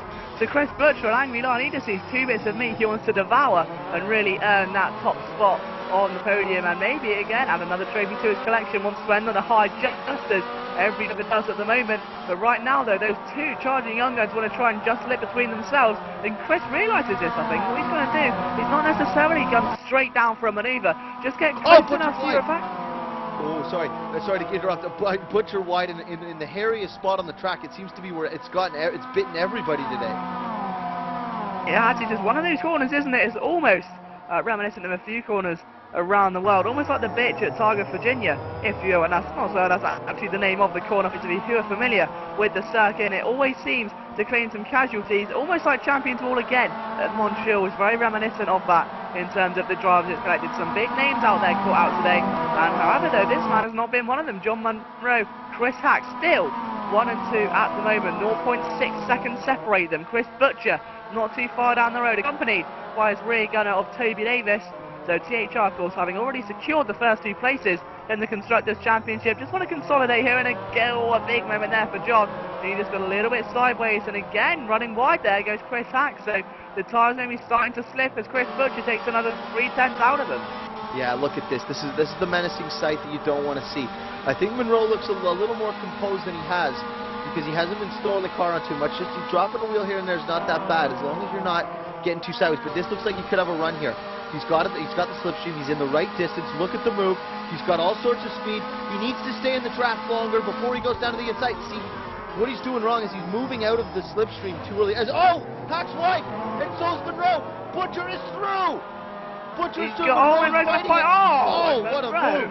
What a move! He held on to that. Little cheeky. I don't know if Butcher's going to appreciate that. Let's have a look at that one more time in replay. But it looks like, see, what Monroe needs to do is hug that draft a little bit longer and not wait so long as Butcher. Butcher got into the back of him. That's what it was. I was wondering why he went off so wide, because he didn't slow down that far, so maybe Butcher just allowed him back through. So we're back live, and now you can see Butcher's trying to make the move down the inside on Monroe. Look at Davis. Davis can play a factor. He tries to get the undercut on his teammate here. Look at this. What a straight move. up the inside. And here we go. A bit of DH shot into team ownership rivalry. Doesn't get more tense than these guys to know each other off by heart. Each other's racing styles, the corners, the speeds, everything about each other. And it really can make for some interesting racing indeed. Through the final corner again, Chris Hack just making a tally of the laps he's done. 13 down. 9 to go. It's really getting tense now. Let's see what he can do as they're coming towards another lap. Monroe ducks out of the air to get some clean air into those ducts right now, and in towards turn 1 once again. Look at him close right up on the back of the pack. So now this is a 4-car battle for the win. You've got 2 race winners and 2 young guns in Touring Pro Series, 2 seasoned vets and 2 young guns. So this is going to be a battle of old blood versus new blood. I don't know. It's a 50-50 chance, I guess. Yeah, the thing is as well that we've seen this kind of battle kind of clash before, these kind of young guns and the elite review of William Levesque, Jesper Tolberg versus the likes of Monroe versus the likes of Hack and Eric Tveit and people of that similar nature. Whereas now we're seeing it on the grandest stage, the Virtual Clio Series, on the finale. There's nothing left to lose. It's just all about bragging rights here this afternoon. The championship sealed. John Monroe's firmly in front of his main competitor, who is of course Gary Lennon, who sits in P4 in the championship. This is purely down to bragging rights. Both of these run guns really want a race win today. Butcher and Davis want to take a win for their own reasons, and this is really going to make for an exciting finale. If it couldn't be more exciting enough, we've got a 4-way battle for the lead with 8 laps to go. Yeah, and I also want to point out to any of the viewers, anybody who happens to catch this on our YouTube page as you see these guys battling hard, this is a great way to get into Touring Pro Series, because these cars are very little setup. It all comes down to driving. You can really hone your driving skills. This is a great feeder series into some of our larger series that have much more higher horsepower cars and a lot more setup options. But great way to get in tune with the Touring Pro Series world, meet some of the drivers, the teams, find yourself a good group of guys to work with. So if you are checking us out, go to TouringProSeries.com, click on how to join, and find out all the details you need to. Or if you're watching this on YouTube, look in the info. As you can see, Toby Davis just locked up. Looks like he's using that e-brake again, doesn't it? It does. He's easily favouring that kind of corner, and today, of course, he made that sterling pass in race 1. Really was a contender for pass of the season as Monroe goes back into P2. Davis reluctant to let him get away with it, though. Through Chapel they come, the corner where Davis lost it last time, almost to Ken there, as they go in towards the final straight. And again, another lap down for Chris Hack. He really is just hoping he can keep it there, and then if he can just escape away into the distance a little bit, that these 3 may have their own battle, as Davis has the right idea. Up the inside of Monroe, pushed to the inside of the circuit, getting Goliath betting from Monroe. There's just nothing he can do in the long run, and Davis just was outsmarted him there, and he just gave it everything he had, pushed him right to the inside of the track. But Davis just had that authority there, didn't he? He knew he was going to make the move. 100% commitment. Let's see what happened here. As you can see, he went down the inside. He just edged him wide. As you can see, look, this is the front view. As he just, this is touring car racing at its best. He's just up beside him. This is door-to-door action. He's not hitting him in from behind. They're just literally rubbing shoulders. That's what it's all about. But now you've got the front of John Monroe. He's down the inside. I think we just missed a move there from John Monroe back on Toby Davis. So a forceful move going into Adelaide after Blanchimont. He's back into second spot and asserts himself as saying, look, I'm not going to get pushed around here. But the problem is that he has 2 guys to fend off as he runs wide a little bit on the final corner, New Holland, as now you got the THR Menaces all over the back. Look at this, now they're going to work together. Butcher down the inside, 3 wide, headed into turn 1. John Monroe on the outside, Davis in the middle of the sandwich, and Butcher down the inside into turn 1. Who's going to take it? Monroe Monroe, gone wide, and look, Butcher's almost doing the lead. Oh my goodness! And look at this, they're all just scrambling right now. Oh, it's coming into contact there. And Monroe, and also look at Butcher. Butcher's going to get all over the back of Chris Hack at the moment. He's got so much more momentum. They approach Blanchimont, flat out through here, and Chris Hack has got a scary sight just behind him. Butcher, Davis, Monroe, separated by nothing. He must have had a great view. The scary one, that's just how much these guys are willing to put on the line. 3 wide into possibly the tightest corner on the circuit apart from now. Butcher's in, Hack has spun away, he's kept it out of the gravel, but a massive slide from Butcher, and through the trio go. The 3 musketeers go flying on, and Hack is left to pick up the pieces of what could have been a winning puzzle. Oh, that is so unfortunate. I actually want to see what happened there, because what had happened was, it looks to me like if Butcher locks up on the grass, and Hack is locked up, Butcher is sideways, gets into the back foot, and this sends it doesn't spin him, but it gets his car out of shape. Now he's facing the completely wrong direction, as you can see over here. He needs to be facing over here, and he's faced the wrong way. So now that leaves Butcher to carry on through, and this puts Hack back and forth. But now Butcher leading, John Monroe in second. This is going to be, we know Hack is going to be feeling it. He's going to be a little cheesed that this has happened. So now we've got a massive battle here, a 4-car battle to the end of this race. We're on the 17th lap. We have 4 to go. This is going to be a close. This is the way to close out a championship, if you ask me. Oh, it really is going to come down to the wire, isn't it? And you can see Monroe really sending the momentum right now. And how many times have these guys switched positions in the last 17 laps is beyond me. And I'm sure someone's going to come up with a little fact in a minute. It's going to be well into the hundreds, I'm sure. Because this has just been absolutely insane. As you can see, but look at this. That's a great view there. They're so close together as they come down. We're approaching the end then. 5 laps to go of the OLDRing, and Butcher is the man currently on the top spot, followed by the Scotsman John Monroe, who started here on pole position. Chris Hack is in P4 at the moment, and look how much momentum Monroe had. He's got a bit deep. Is Davis going to capitalise? No, he's not. He almost had it, but Monroe slammed the door shut, and he was not going to let that happen again as the 4 continue their battle, and this cannot get any more heated right now. No. As soon as we hit this 2 laps to go, Mark, I think we're going to see some very risky manoeuvres. I think so too. I think these guys are putting it all on the table, but they got to remember, even though it is the last race of the year, you got to give the drivers respect. But look at the draft. Look at what's happening here. He's got a massive run, Monroe. Butcher's going heavily defensive with Monroe. Swerves to the outside. He's tried. He's done it. Monroe has pulled the outside move off. He's gone around Butcher for the lead. Oh my goodness Toby me. Davis is through too. Butcher back to 3rd. How in the world has he done that? I mean, we say that this man is in a rookie season.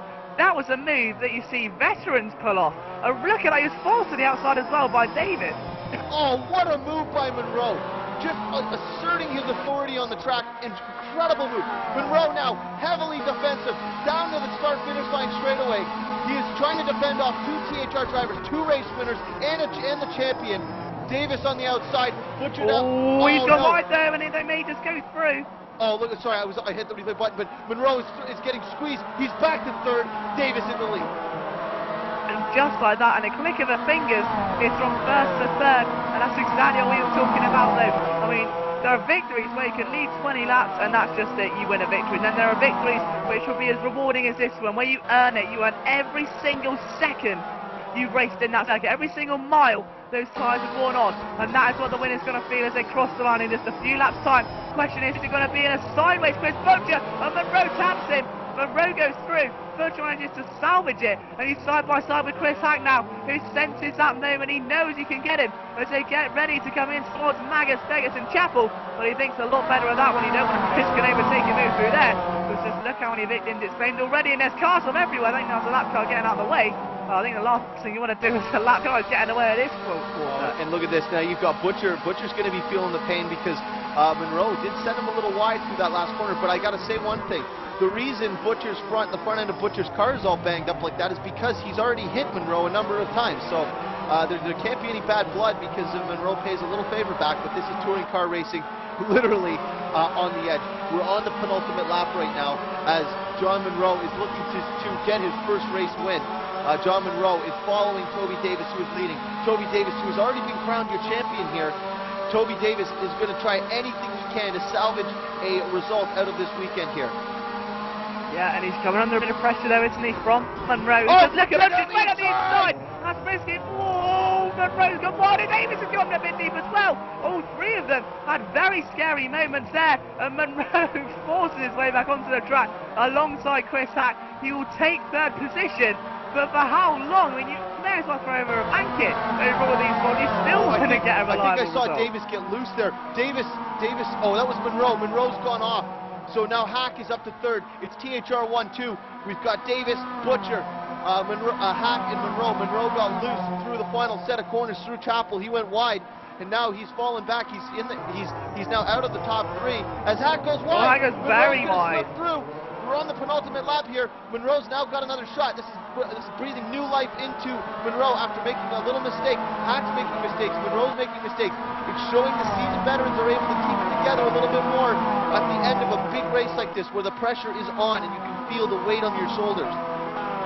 Oh, you've hit the nail on the head there. As we said, this is veterans versus rookies essentially, and the rookies have done exceptionally well, it has to be said, but it just hasn't been enough. Those slight mistakes they make. The guys like Butcher and Davis are so rare, and just as I say that, that's Eric Tveit movement from Davis. Eric Tveit just ahead of them there as they just went through, but I think that Eric Tveit's making way for these guys to come through now as they're going to be starting the final lap. Toby Davis leading with his teammate Chris Butcher in tow as Davis gets a little messed up through Chapel. Now Butcher's going to close in. He's going to have a shot at this, taking this race win away from Toby Davis. Now, I don't know if he's going to feel bad, but let's just say there's no bad bones when you're taking a race win. Doesn't matter even if it's from a teammate. As Butcher's looking to the outside into turn one. No, Davis defends. He might go wide. No, he's done very well to hold that inside line. He realised if he didn't hold that line and come back, then it would have been catastrophic consequences, and he could have easily dropped down into P4. But the final lap, this really is a do-or-die scenario now. If you're going to make a move, Chris, do it now, because otherwise Toby is going to get a bit of retribution from his race one and take another victory. Well, let's see if he can answer with anything, because Chris Butcher's all over the back of Toby Davis as he hugs the inside line. Chris Butcher to the outside. He's going to try to lock the wheels up. And he does, but he's not going to cross over as Monroe gets into the back of Butcher. I think he's saying, "There you go. Let's end it with a bang," literally. As Toby Davis now is going to take his race win as he comes through the last few corners. All he's going to do is miss that wall on the inside. Butcher closes, not going to do it. Toby Davis is going to end this season the way he won this championship, with a race win. And this is the end of the Virtual Clio Series, as it's Davis, Butcher, Hack, Monroe. We got THR, Core Racing, and MTR Racing, 1, 2, 3, 4. Darren Adams in 5th for Core Racing. So they've done very well done to Core to score some good points here. Jesper Tallberg in 6th for THR. Heinz Petzold in 7th for Core Racing as well. What a finish. I mean, we finished the way we started, with guns a-blazing.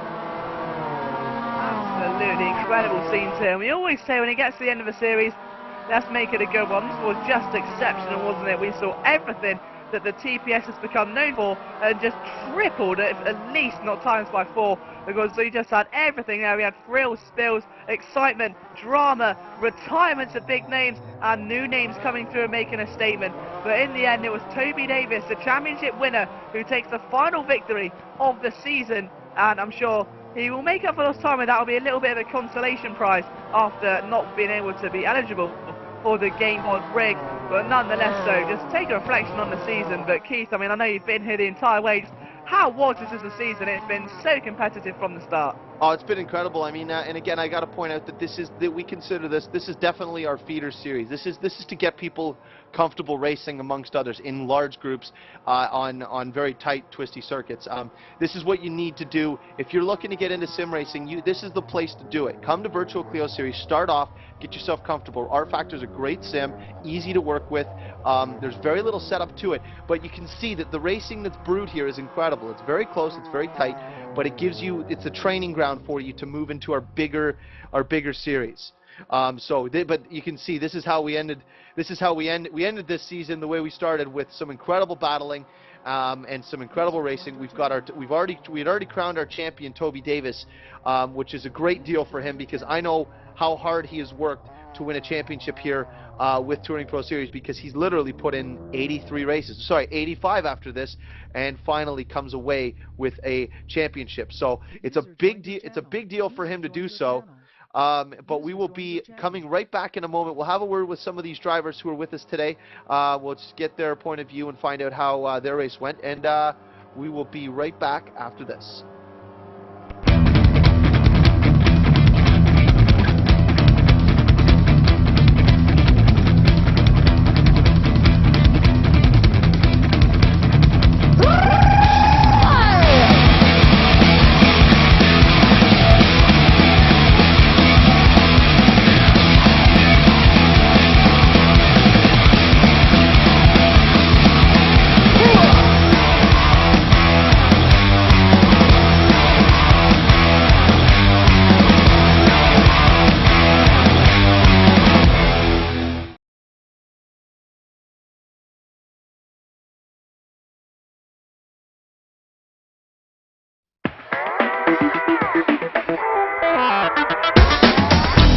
GamePod, the ultimate race rig for those serious about sim racing.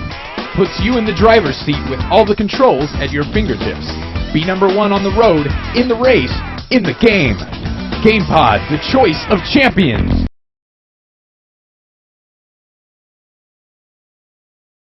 Welcome back to the Virtual Clio Series presented by TouringProSeries and sponsored by GamePod.co.uk, longest running manufacturer of racing rigs on the planet.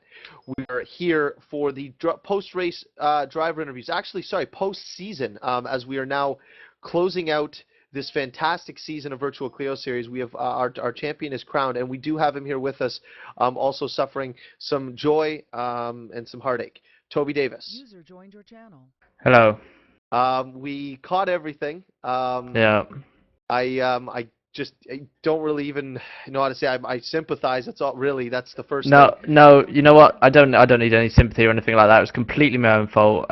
You know, I was up there battling for some reason. I should have just pootled around at the back, but you know, it was risk versus reward. I tried going slowly and actually lost concentration during practice and ended up sticking it in the wall a couple of times there. But you know, it's completely my own fault, and congratulations to Jesper for driving properly, and you know, he deserves the game pod better than me, but at least I won the championship. I'm happy about that. Well, absolutely. Obviously, obviously, absolutely gutted to lose the prize, but it's completely my own fault, only myself to blame. So.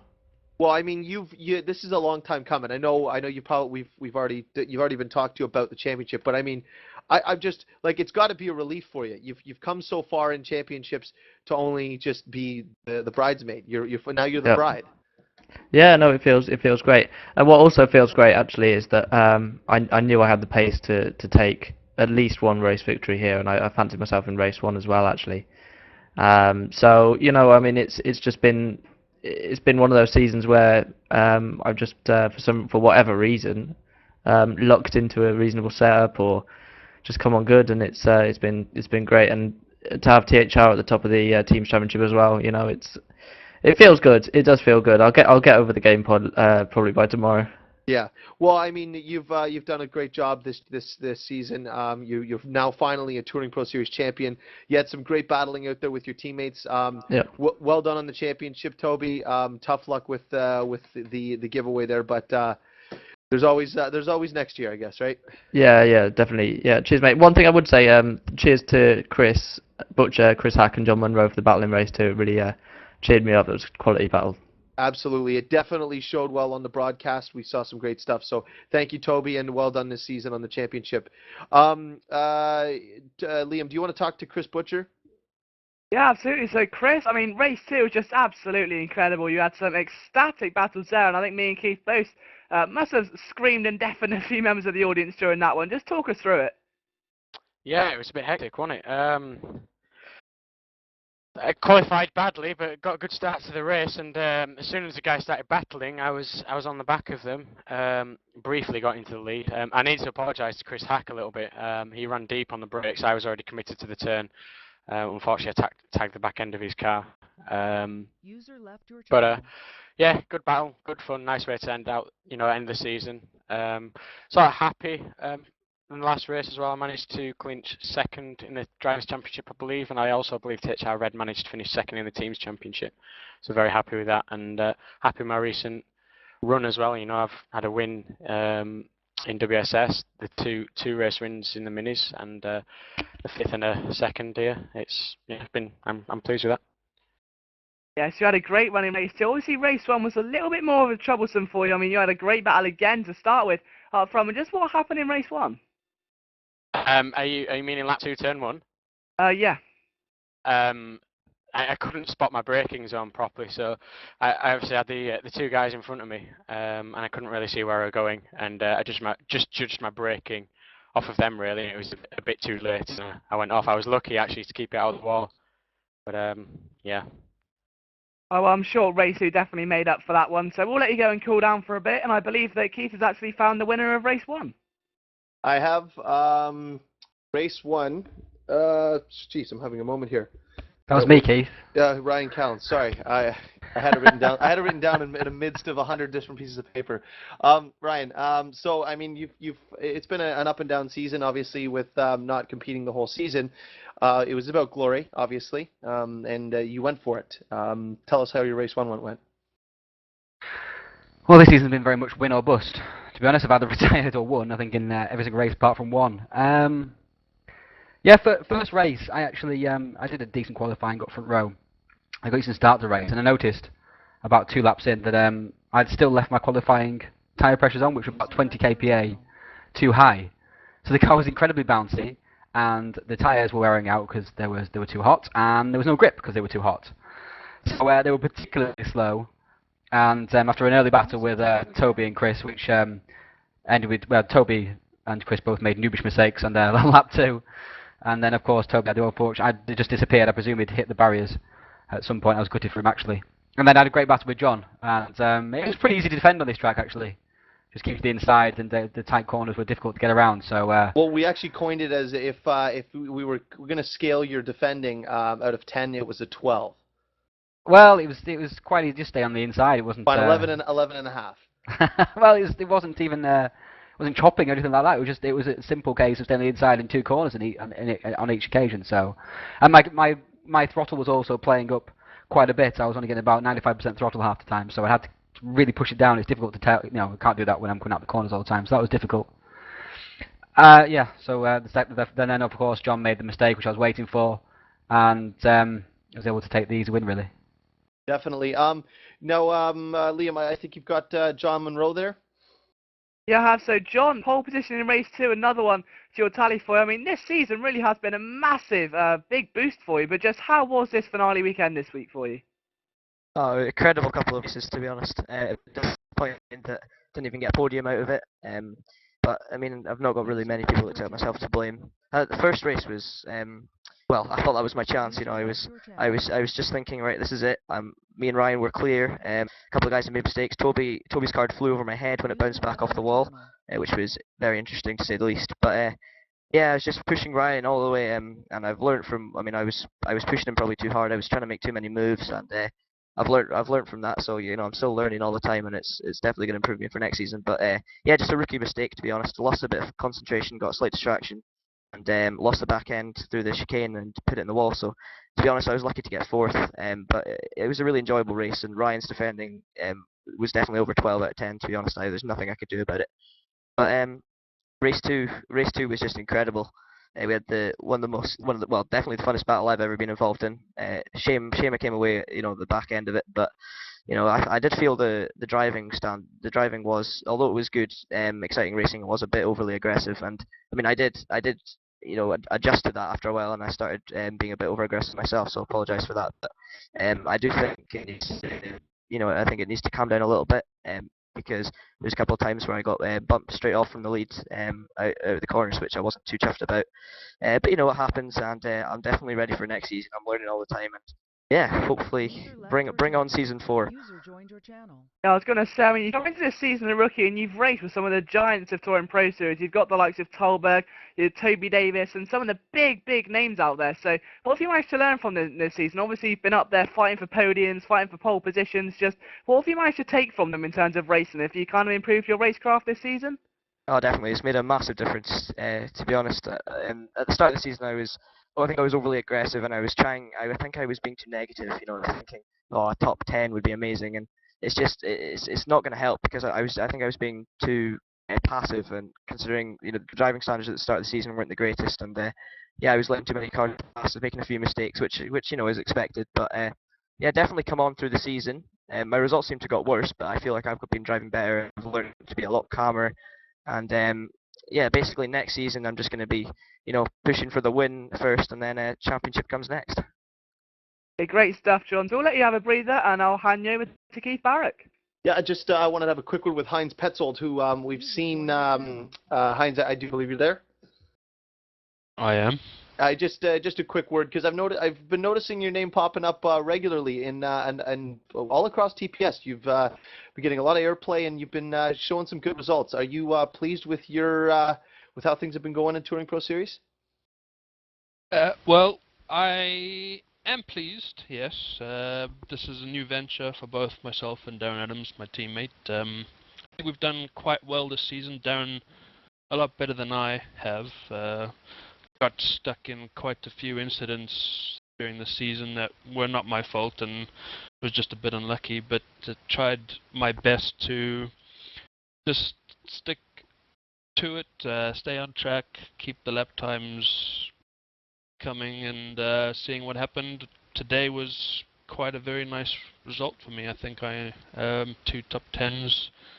Must be the full moon or something, I don't know. But well, it's just I wanted to just have a word because I've noticed that we've been talking about you a bit on the broadcast, and just wanted to give you some praise for continually getting decent results in the past little while, some good form. But well done today, Heinz, and best of luck in future TPS endeavors to you and your team.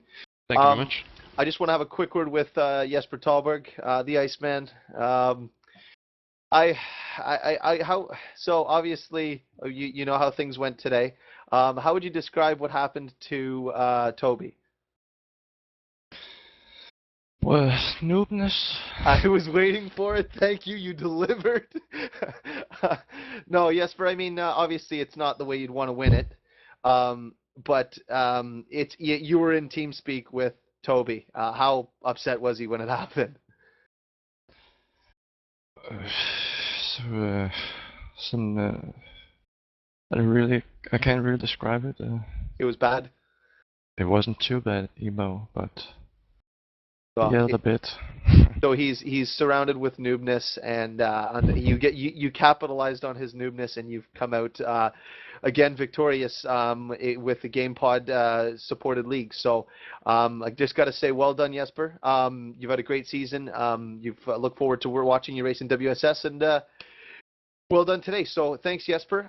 Thanks to all the drivers. Thanks to all the viewers. Thanks to our sponsors, GamePod.co.uk, our supporters, SimSync Pro, Inside Sim Racing. To all the track creators, Ryan Callan for all of his work, all the skin creators, everybody who's put in any lick of effort for this championship, all we can do is say thank you, because without the effort from you guys, this wouldn't be here. I would like to say thank you to Liam for joining me all season long. Hopefully you and I will be in the booth again, because I have a blast, Liam. Oh, it's been a real pleasure. It always is here. So hopefully for season 4, I'll return to the booth for some races. So it's been a real pleasure here, and can't wait till next season. Absolutely, and we've got the next coming events for Touring Pro Series. For any of you who are absolute diehard fans and don't just lose sleep to watch some of our broadcasts, we've got ATCC from Laguna Seca Round 2, where I will be racing, and Ryan Callan and Toby Davis will be in the booth. The flyer is up on the page there for you right now, and you can see exactly when that is. That's going to be this Friday at 21:15 Eastern Standard Time. Just do the GMT correctness, just add 5 hours to that, and you will get your start time. So that is going to be this Friday, where we will see some action. We've got right now the champion, the current leader is Simon Kilo in the newly formed Walk Racing team, who is literally storming in and kicking ass and taking names. But following that, we will have World Touring Masters from Laguna Seca at Oran Park, where you will see the gentleman I was just speaking with, Jesper Talberg, who is now crowned the World Touring Masters champion. So make sure you tune in, because he is, I think people are going to be looking to take him down a peg and possibly just not allow him to win another race. But it'll be at 19:45 GMT next Wednesday, where I will be commentating with Scott Woodwis. So be sure to tune in. Don't miss a lick of it. If you miss any of this, all you got to do is go to youtube.com/TouringProSeries. You can see it right now as I pull it up. These are all of our handles. Check them all out. Make sure you like us, friend us, whatever you got to do. You don't want to miss one moment of it. But I will say thank you to all the viewers for watching this season, and we look forward to seeing you next season.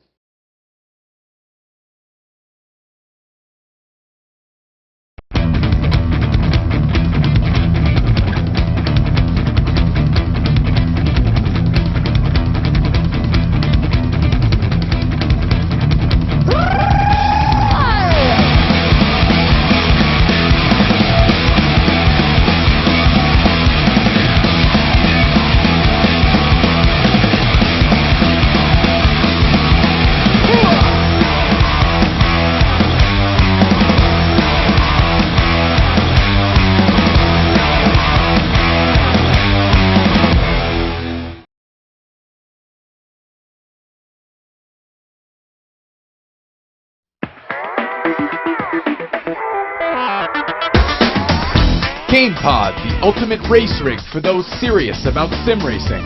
Puts you in the driver's seat with all the controls at your fingertips. Be number one on the road, in the race, in the game. GamePod, the choice of champions.